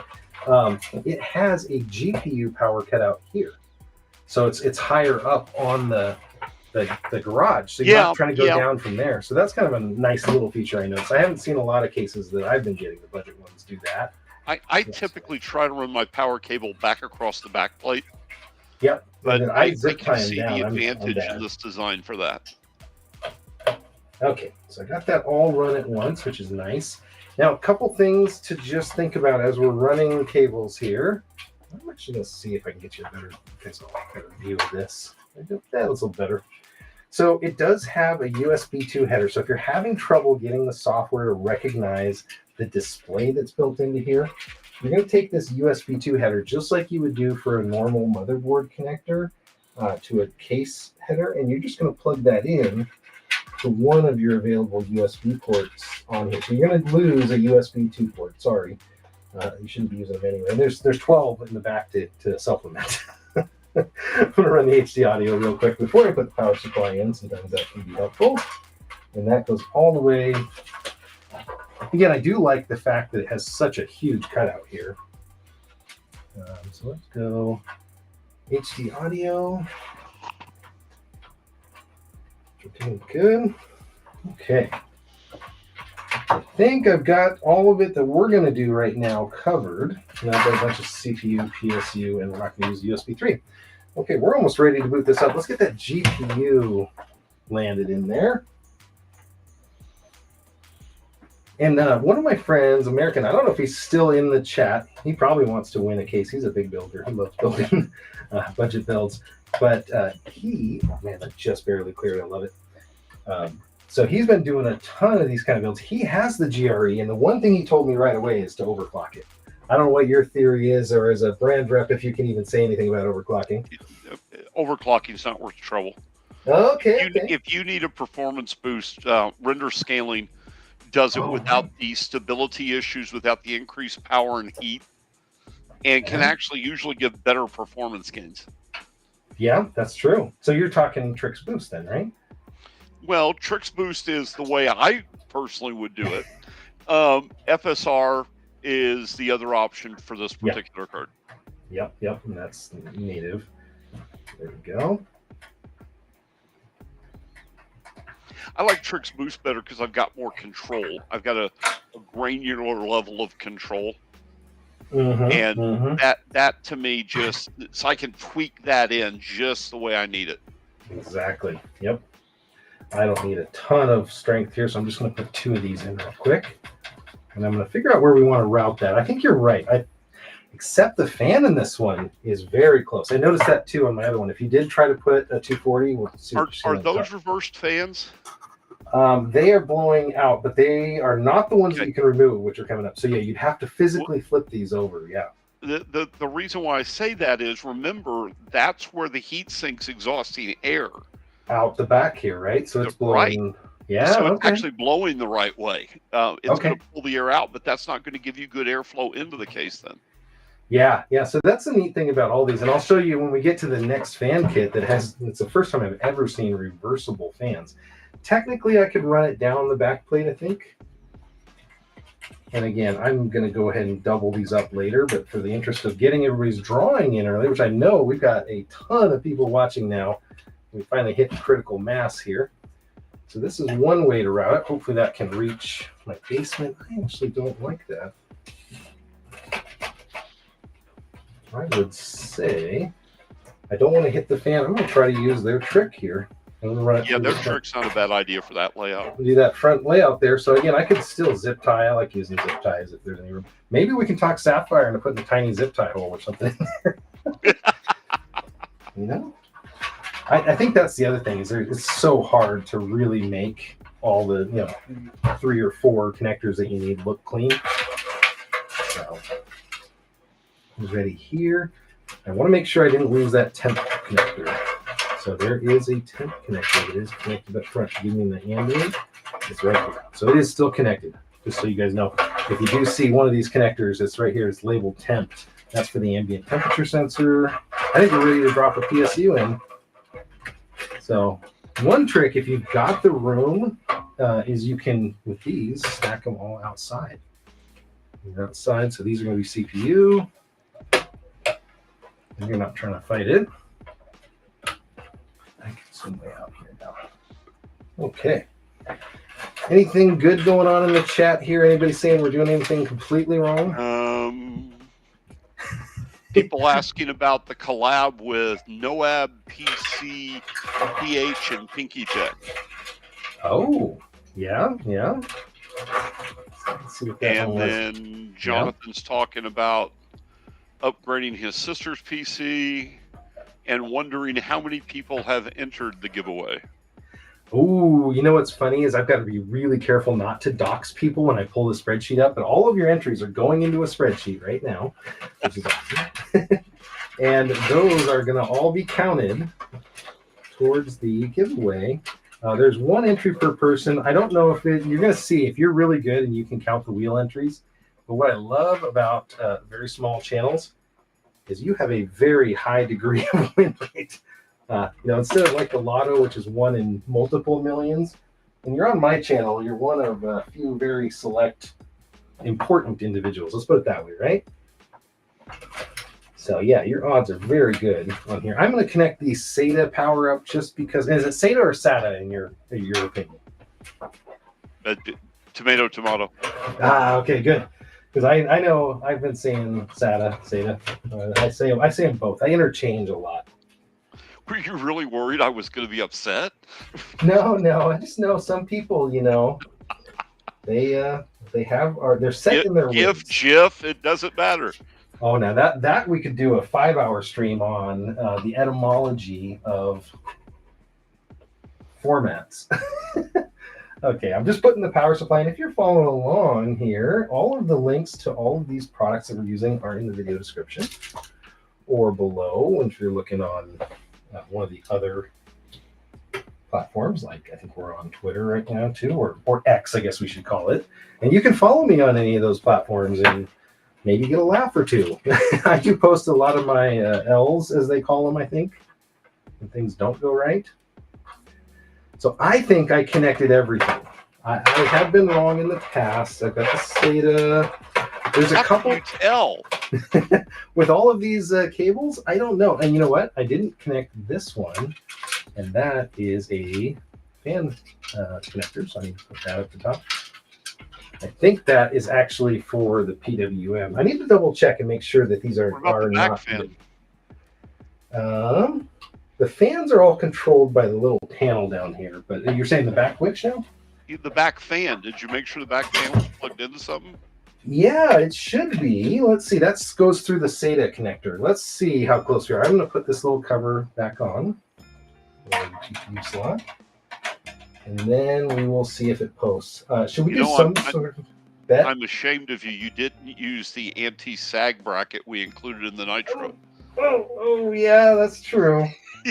I need to do that. You know, she's a chunky card. It's definitely a chunky card. I'm a chunky guy, though. We got to make a card to match me. Hey, the case is holding up. That's impressive. You know, maybe it's this. They need to make like reinforced power supply cables that push up. Okay. We're going to plug this thing in. What is the over-under? We are about to fire this thing up, which means it's time for a drawing right after that. What is the over-under that this thing actually posts? I want to know that, what people think. See the fan. There we go. What's the verdict in chat? Do you guys think, did I miss anything? Not really. It's stuff like laughing at you and none got entered. I don't think I could say that thing about the GPU support there. There we go. Jeff got entered. Awesome. Jonathan Talks Hardware is in there. Did it already put? It did before I put it in the PC. You know, that's the big thing. This is the big challenge right now. Did you actually plug everything in? That's the question. Did I plug it in? What I am going to do now, though, again, if you haven't joined the drawing yet, make sure you do that. That's that 415 URL at the bottom. I got to switch over to now the just straight simple powered by, because what I had before is I'll be doing the drawing like 10 seconds after that, and somebody's like, I'm still entering. So we're going to do the post here, but the drawing is technically closed. Finish out what you're doing if it's just going in right now. I'd be curious, what would be the first game you would play on this new system? Helldivers. Okay. It's a good game, though. After I'm done benchmarking, Helldivers, yeah. Come on, everybody else. I wonder who everybody else would play. Okay. Right now, I think the first game I'd play would probably be Rogue Trader. I'm really getting into it. Okay, I haven't played that one. What's the gameplay on that? That's a CRPG set in the Warhammer 40K universe. Ah, okay. Well, we are going to hit the power. Usually there's a blink of a light if I did something right. I didn't see anything. There's a light. You know what I do see? Oh, I already configured this. Tetris. So okay, TJ can't win anything. Tetris, no TJ. Seriously. Yeah, gone. Seriously, Tetris on a gaming rig of this power. I'm not allowed to say, and there's the reroll, right? Just double checking. I asked friends for some advice, and they said, whatever you do, don't say, and there's the reroll. Okay. It is already showing 63.5. Hopefully I can show you guys that on this digital display. Right, it's really bright. You can adjust all that stuff in the app. So at least this part's working. I got that done. Here we go. We're going to hit the power button, which is down here now. Oh, there we go. Look at that RGB. Whoa. That's from the fact $75 for this case, or technically 91 on Amazon right now. The white one is 75, and you come with RGB fans. Pinky, you're going to make me slap you, man. You need somebody just I have to do something now. I have to go to Sheets, and I got to see the entries. I'm making sure I'm not on live on anywhere. I'm looking at the responses. Go ahead. I was going to say, John, don't you live near Pinky? I do not. No, not technically. Darn I it, live I next was to Nerd hoping on you a could Budget. record a video of slapping him for me for that. Send it down to you. I'm with you there. You know what? And not only did it post, it's ready to go. It's ready to game again. It says let's try this out. So this thing is running and working. I'm going to show you guys the software though now because oh my god. What? Of my background? Oh. No, the guys for the games. They're seeing how either old they think I am or they're trying to irritate me. It's one of the two. I think it's a little bit of both, maybe. You know, let's see here. Yeah. I'm going to open up the Zeus Cast. Now, it's a program that stays in the background on here. And let's see if I've got this running. Perfect. Okay, it's communicating now with the hardware device. Maybe it's a little hard to see with the color palette. 130, 123 on the CPU. So now when I switch these, boom, it's right on the front of the case here. So let me show you as well. So now you switch that to centigrade? I can. I have to go in the software to do it. Okay. But yeah, 115. GPU is at 80F. Ambient is 63.9. Why is it so cold? Because I get so hot when I'm doing this. I have my AC pointed right at me. And then I don't become a sweaty mess. But there we go. So it's 113F. Now watch this. I'm going to go into the software for it. So I go to 3. So I go into the software here. And now I could change those settings. I can also go into this Atlas Digital properties and just what you were asking about, the unit of measure. And I can change it to where's the centigrade? Sorry, it is hard to see on this little thing. Yeah, I'm only seeing Fahrenheit. Settings. There it was. There it is. So you do have to set it to auto run when the PC comes up if you want that information available. I believe this is the Zeuscast software is also what they're using for the fan kit. And I believe this is what also does the Boreas cooler. So if you just wanted a Boreas cooler that has the gauge on it, I believe it's the same software. So now we are running, but you're getting basically a digital version of what the front display says. So it's 42. That's nice. I think we should run Cinebench real quick. See if we can burn it up. Let's see. Oh, it's 56. I could fire this up and we'll see how fast we can get this thing to 95, which is its max. So it's starting. There we go. Wish they had done the I/O and the digital layout to the front. And the reason I say that is that side of the case, my computer sits on the left side of my desk. So it would all be facing away from me. That readout would be useless to me. Okay, I got you. Yeah, that's, the funny thing is like the Aeolus M1, I believe was the first one. They allowed you to move their logo and stuff around. That would be kind of neat if this was a modular thing. That would. It's already maxed out. So Cinebench did not take long to get that, but you can see that that's the GPU or CPU. Let's see what the GPU pulls off here. 1 second. So this is that Zeuscast software. Now if you have multiple GPUs, you can actually pick the one. So that's kind of neat. So GPU 28, I do have a basic benchmark we can run. And I don't know if I have to set this thing to run in Windows mode. I think I would have to uncheck full screen here to get it to let me show you both. So very nice GPU, by the way. I don't even think I have the full software suite installed, but this thing has been performing. I think I'm at 400 and something FPS on this. It's not a hard test for it, but there we go. So now we're watching the GPU temps. Kind of cool, and that's also displayed on the front of your case. So you don't have to keep the app up all the time. I'm doing that for you. But yeah, this is awesome. I can actually see it right on the front of the case, show me the exact same number. So pretty slick little update for the cost of the case here. If I come back out, you guys can see it. That's a pretty cool little feature. And then the ambient is what's really got me, because then you get now an ambient temp sensor that's for the room. So that's going to be inside the case. It's going to tell you what kind of your air temp is.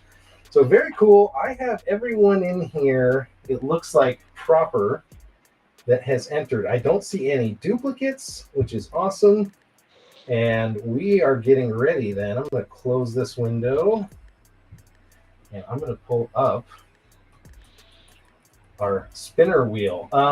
What order do you think we should do this, Ed? Should we go third, second, first place, and the case is the first place, or what do we do? Randomize it.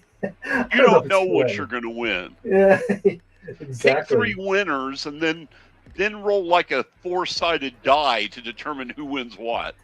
And then there's the re-roll.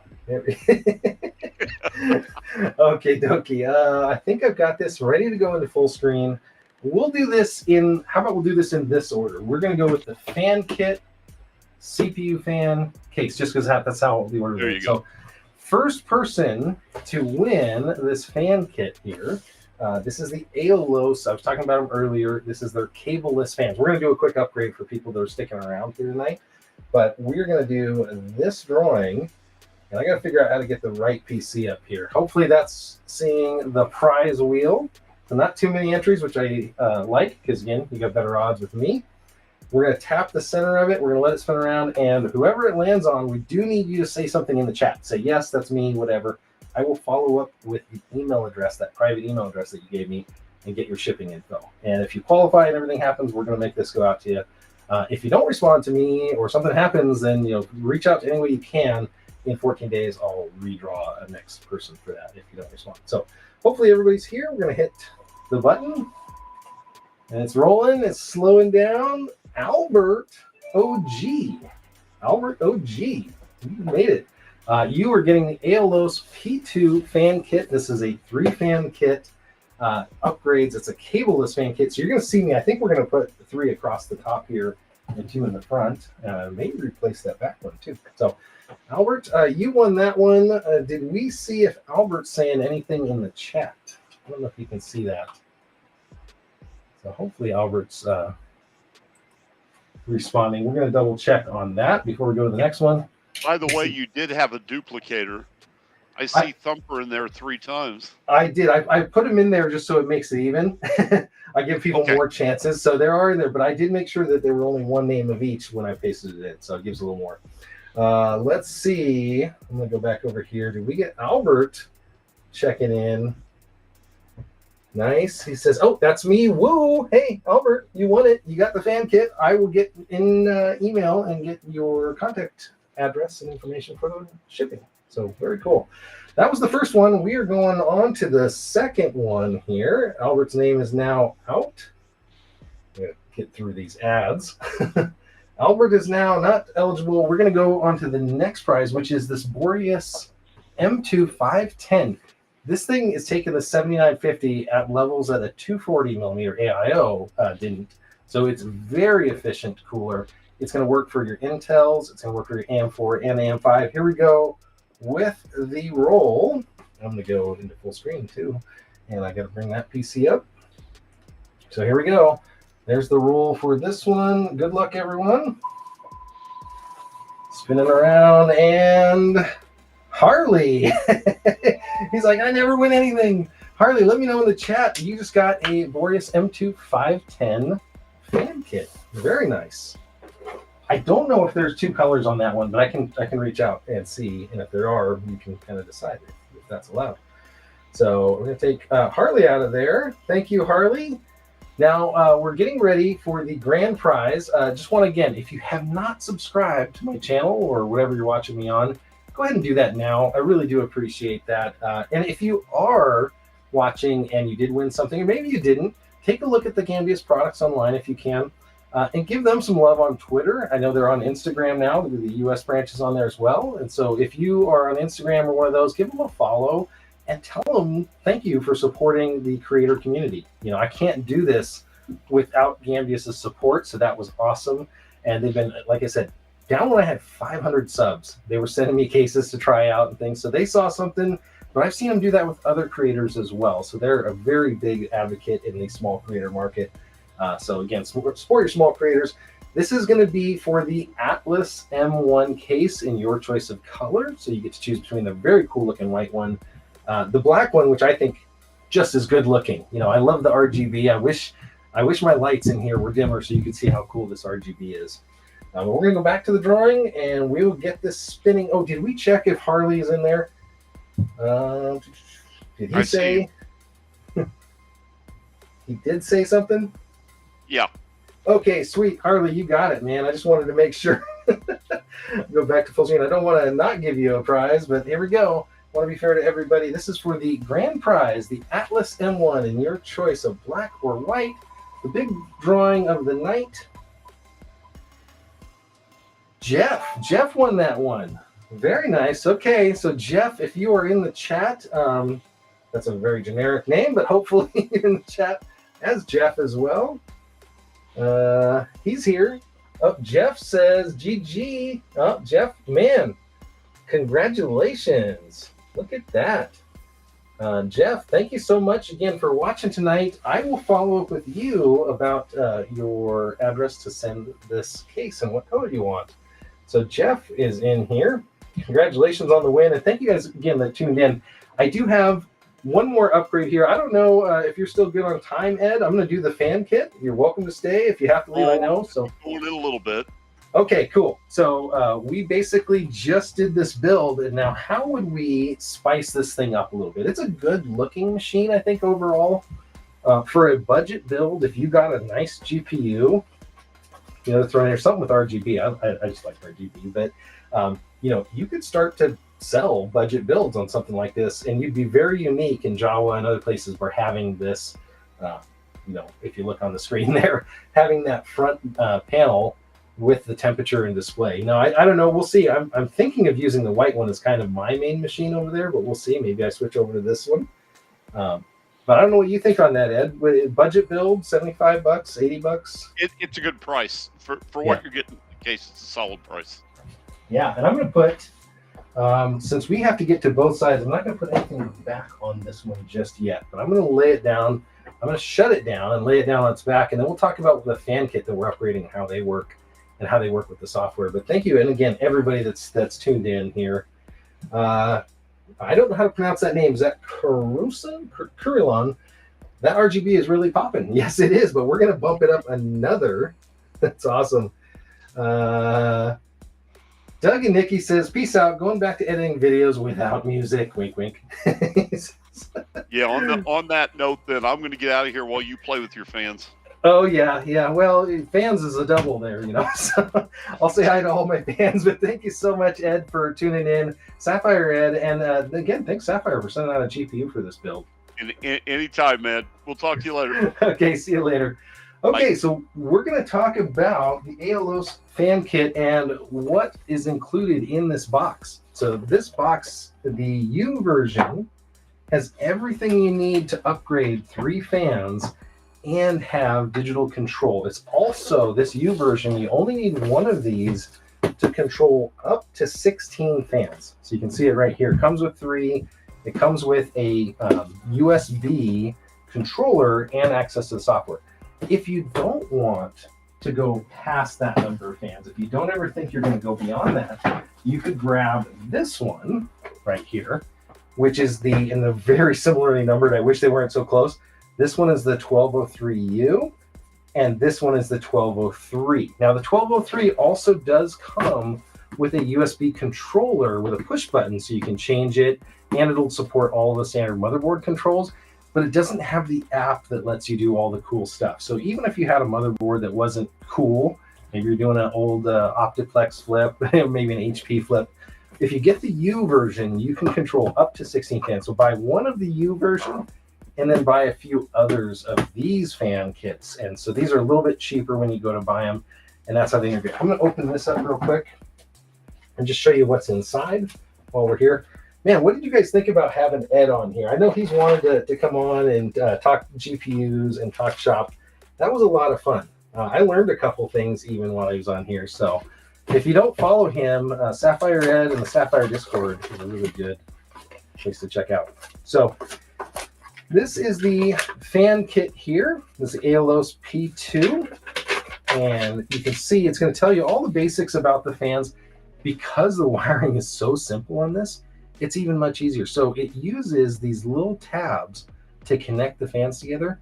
And then they have this little tiny almost like a button that connects them. It's got a few little pins on it, and each fan connects to the progressively to the fan after it. Now, if you do need to go like a 2-in-1 configuration or a 3 across the top, we can upgrade this whole machine with 6 fans in just a matter of minutes. So this is how you do it. There are extensions. So that's what it's telling you right here, is that it's going to have a bunch of different extensions to jumper between the fan blocks if you do need to do that. But if you do have a run like at the top of here, you can do that with just 3 fans and 1 cable, which is awesome. So inside the U model, this is going to have that controller. So it's going to have all the different plugs. Use the instructions here, or you can look at the online ones. It tells you everything about hooking them up. And I forgot to tell you about the one most amazing feature that I think I've seen in this fan kit yet. The fans are reversible, and you're like, oh yeah, you know, all fans are reversible. No. These fans are reversible with the blades.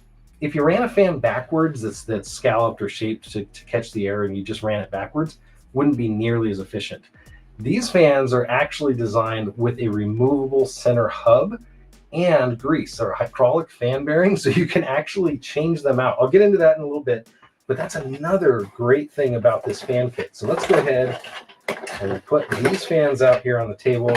They're also infinity mirror fans. Now, I haven't taken these off yet, but these covers here cover the infinity mirrors, and that's how you can set those up. So what we're going to do, and I'm just going to set them up out here so you see what they look like. If I'm going to replace those 2 front fans underneath the GPU, I can push this together, and now I have my 2 fans, right? Well, when I go in here to the kit of all the other stuff, there is a syringe of my hydraulic fluid. There's all the other cables that we're going to get, the screws. Inside here, there's an additional fan blade and hub with the magnet, and that has the bearing in it, so you can literally pull this out. And if you look at the two, let me get closer because it's a little bit dark, they're opposites. So even though the logo shows, I'm going to pull a little tab off there, even though the logo shows correctly, and normally you would flip a fan over, then you can get this ugly bar here. Well, this isn't actually that ugly. They did a really good job machining that. But, you know, where you'd normally have a bunch of airflow disrupting and whatnot, you can literally pull this out and reverse the fan by putting in a different fan blade. So one of the few that I've ever seen allow you to reverse the blades like that. And again, because we don't have quite enough room to fit all of these in here to do 3 across, I'm going to do a 2-and-1 design in the back. I'm just going to upgrade 3 fans at this time, which is pretty slick. So taking a look here, Ed is nice. Ed knows his stuff. Ed is awesome. Everybody likes to see that. And congrats to all 3, says Jonathan Talks Hardware. Thank you guys, man. That was it was really fun to do that. I wish I could do more of these. I've been cutting back a little bit on the number of shows that I've been doing live. I'm still putting content out on Amazon, but I'm not alerting you guys as much. And I'm sticking to more of the PC content so right now. So I'm going to go ahead and shut the power off to this, disconnect the power as well. I'm going to go through the process of upgrading the fans in this kit. So I'm unscrewing the, if you've never done this before, it's actually really easy. So these fans that are in here right now have 4 coarse thread screws on each one of them. Let me get you guys where you can see it better. So I'm just taking those 4 out. Now you could also use these fans potentially somewhere else. So maybe you got a budget build that needs a couple extra fans. Maybe you got a kid's PC. My kid's PC always needs more RGB. So you buy yourself a fan kit, you start the upgrade process, and then you can kick it down to the kid's PC. Go ahead and pull this.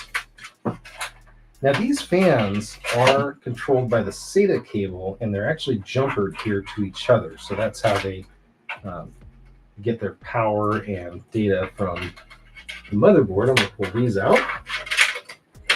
This fan kit also can be slaved to your motherboard. So if you've got other devices and you want to control it through the motherboard, you can absolutely do that. Nothing stopping you. It has all the standard connectors. Jonathan says, I'm going to head out and grind out some more PC videos. Absolutely, Jonathan. So we're going to upgrade this. I wish I had thought about like screen capping what the RGB looked like before, but you guys can kind of see. These definitely have a unique look to them. And when I turned them on earlier, I'll show you a neat feature that they have. There's something that I really don't see a lot.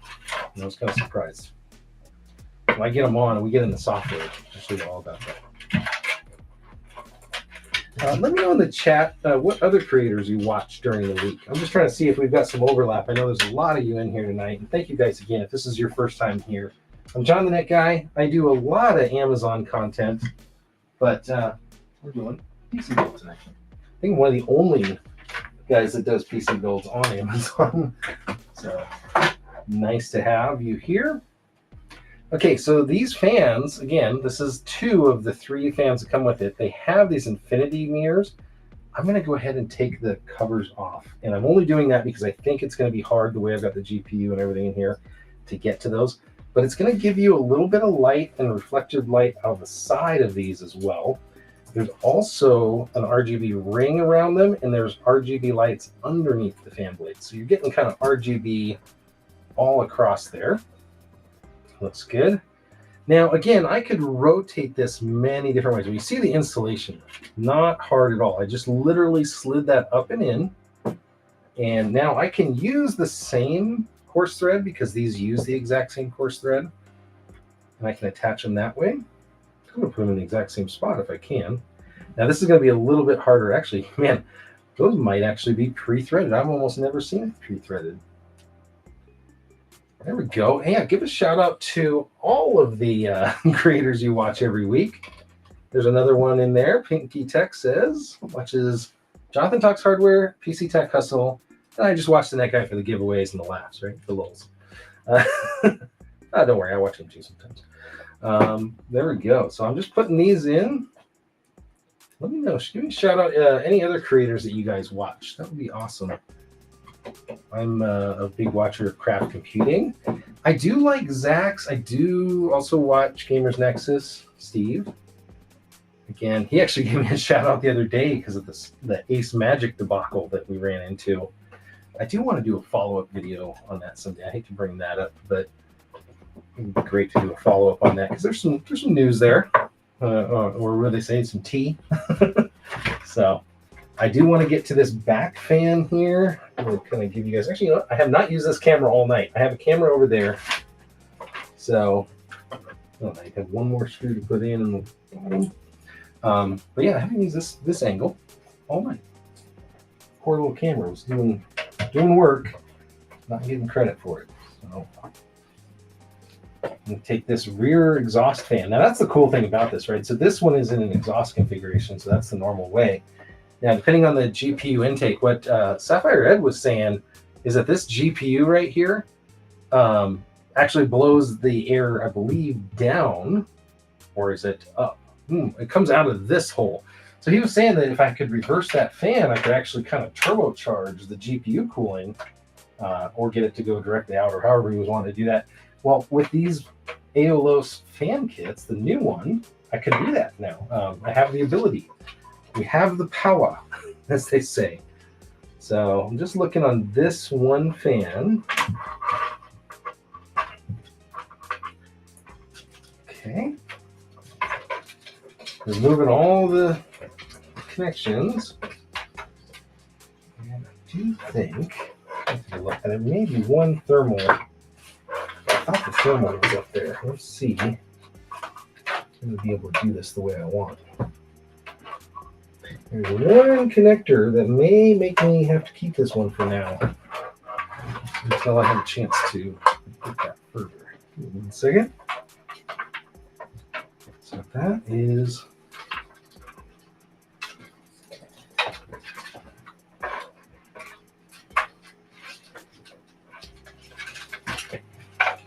oh, there it is.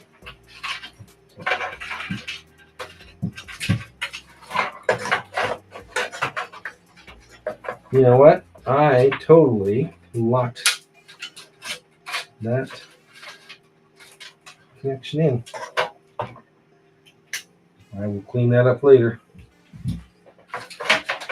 Okay. Get all these wires out. So I'm going to do a complete upgrade on the fan kit. 3 fans out. And we're going to add the last fan. So Now, I mentioned that this is a cableless fan kit, right? So we're taking a look at the actual fan itself. You can see here, there is a cable that connects there. What normally it means is then the fans connect to each other.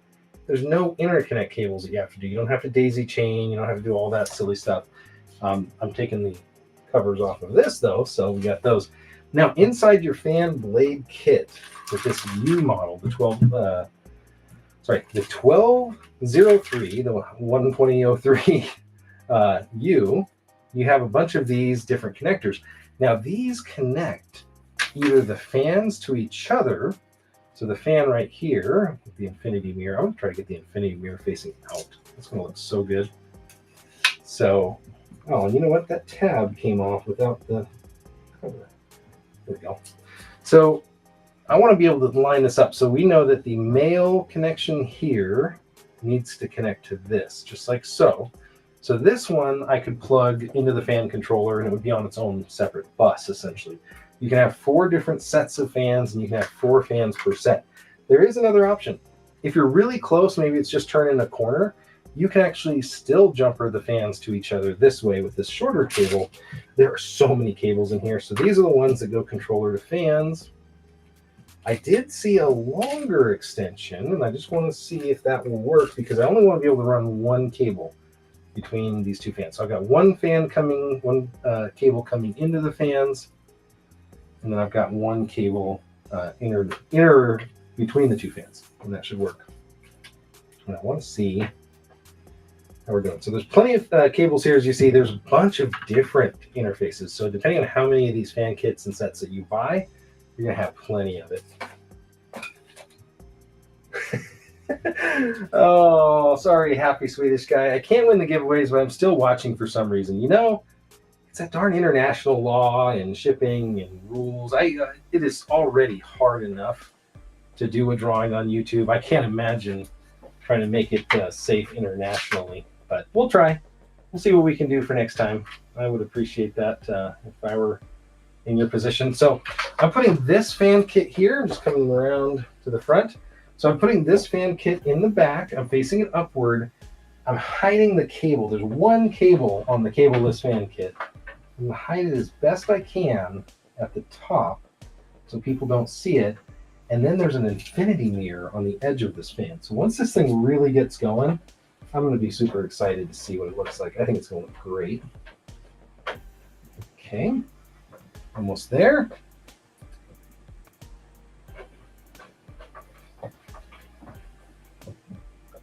And if you have not checked out the parts list, I've got most of the stuff available on Amazon, like I said before. So I'm going to daisy chain these fans to each other. So I need to connect this one here. 1 second. I'm going to lay this on its back to make it easier. Overall, what do you guys think of the digital display on this case? I know some people, it could be kind of gimmicky to have that. Personally, I think it's kind of cool. I think it's something I don't see very often in case design. And you know what I didn't do, and I could, maybe I'll do it on the next one. I did not actually remove the standoffs on the bottom here.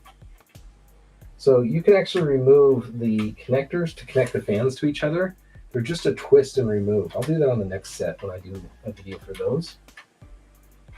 And then I gotta make some Instagram content. So I want this to daisy chain, but it is fighting me because I've got just very little room. This is probably one of those things that you connect and then attach. Here we go. I think I got that one right. I'm gonna tuck it down away. I'm gonna pull that through. There we go. Hopefully I got that just right. I'll connect the top one. There we go. So this connector that we have right here, this is one of 4 connections to this USB block here.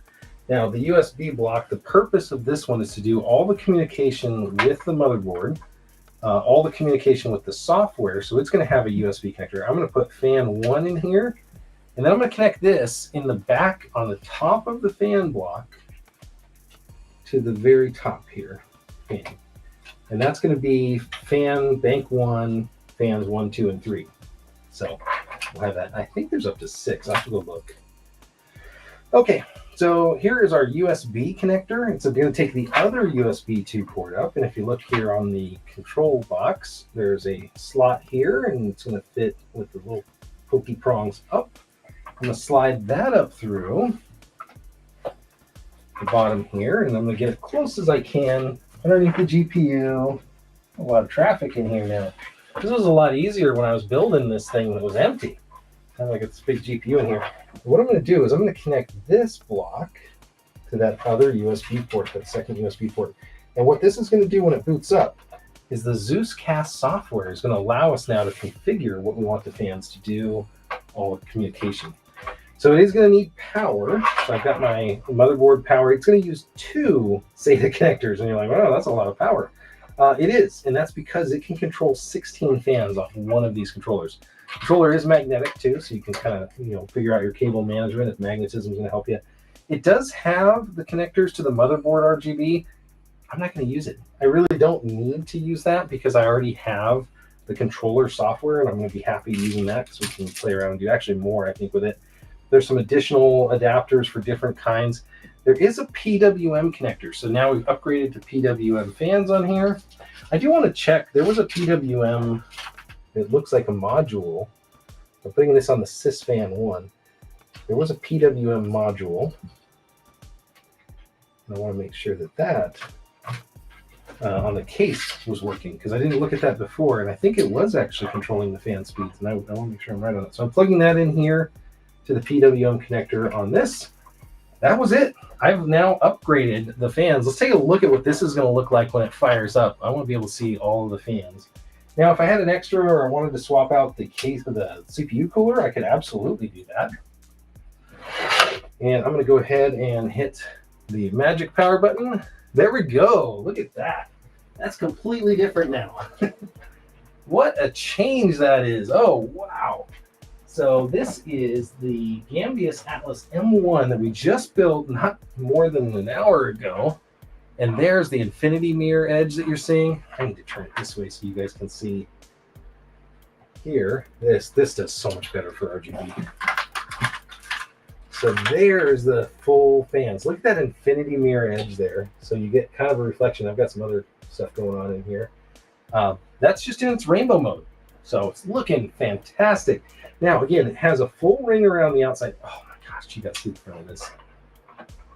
Look at that infinity mirror on there. I'm going to totally do like a cool Instagram 70s, TikTok 70s thing, because that's kind of what it is. So instead of having all of the RGB in the fan blades like everybody else and their brother has, they've gone up and done a bunch of really cool things with this one. So we've got the fan itself does have the little tiny ring in the middle. That's separately controllable, by the way, as well as you've got the outside infinity mirror. And then if we look from the back side, you can actually see the back there of the fans themselves with the RGB. So fantastic, the pun intended. Let me show you some other tricks this has got. So neat thing, we're going to boot this since it's already booted back up. We're going to come back to the software on it, and we're going to pull up the Zeus Cast software. Let me show you a neat thing that you can do with this. I haven't seen any other ones doing it at this level, because these fans actually have multiple use cases in them. So you could actually control separately your fans. So I'm going to bring up the PC. So this is the computer we just built not long ago. And the Zeus Cast software, the first time you load it, it goes into the tray automatically. So got to come down to the tray, got to pull up this icon. We're getting all the thermal information. And guess what? I've got this Aeolus P2. I can go to lighting and look at this lighting control that you get. You have full control over all the lighting in here. You've got port 2, 1, 3, and 4. I believe you can get 16 out of these fans.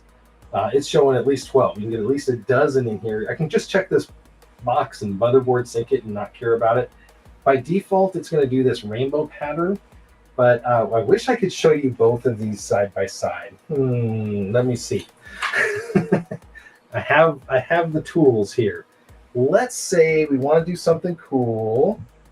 I'm going to go like this. I've got the software on one side, and now I want to put the RGB there. Check this out. So on the software, I can pick the pattern that I want for the specific part of the fan. So if I want static colors, turn off rainbow pattern. These little boxes here are the addressable spaces. So if I say red, and then this one I want to be yellow, and this one I want to be red, and this one I want to be yellow, red, yellow, red, yellow. What college team is red and yellow? Here we go. Boom, I hit apply. Now you can see it's actually done the whole fan. So the back one's red, that one's yellow. So I know, let's change this one to green and hit apply. Okay, bottom fan here is green. So I know that the way that this is set up, this is 1, 2, and then 3. I could flip these over, I could do the addressing or whatever. But maybe I'm a Seahawks fan and I want to do this. You can separately control the inside and the outside colors as well on this, which is pretty slick. So that's one of the things. I'm just doing the overall fan colors. So let's say I want to do this really cool pattern that I was just talking about. It took me a little while to get used to, but what I'm picking is all of the fan colors, and I can go to the frame and I can have a different color on the frame versus the center. So center, unlock rainbow pattern. I'm going to do the centers as green. And I know it's just the first 3 fans, and I'm going to do the frames as blue. So you can do all of them at once, or you can do them individually like this. Let me see if I do that. And now I'm actually going to come up with blue. And oh, did I get a blue center in there too? I think I did. Yeah, I don't have a rainbow center. Okay, take off the rainbow pattern, and I'm going to do green, green, green. Let's see if I did it right. Okay, so this is my Seahawks theme. Now I've got green and blue. I wish I could turn the other RGB off, but yeah, if you guys can see that, the infinity panel updated also. So those are showing the outside frame color. I've got a little tiny bit in the middle, and I can change these completely separate from each other, which is pretty slick. So let me know what you guys think about that. Have you ever seen anything like that? Pretty slick. And then Albert's, one of our winners from earlier, says, nice infinity mirror. Yes, it is, isn't it? Sapphire GPU looks pretty good too. We can go into the trick software. Maybe I am tricking this thing out and I'm making it into a Seahawks theme PC. I can do all of that stuff. So that's the Aeolus fan kit, and it is a completely cableless fan kit. This is their P2 model. It is the latest and greatest from Gamdias. That's the show, folks. I'm going to go ahead and install these. I'm going to go ahead and put these pictures out on Instagram, do some other cool stuff. Thank you to Gamdias for sending this out and supporting your smaller creators out there like myself. Hopefully you guys enjoyed the giveaway. Hopefully you guys enjoyed the show. I hope you have a safe and happy 4th. Keep your fingers safe. Again, can't type if those get injured. Hope you enjoy time with your family or your friends if that's how you choose to celebrate. And let your friends know about this show if you can. That would be awesome for me. That is everything for tonight. And again, give Gamdias a shout out on socials if you can, and let him know that you enjoyed the show, or maybe there's something I could do better. But I appreciate it. I will catch you guys all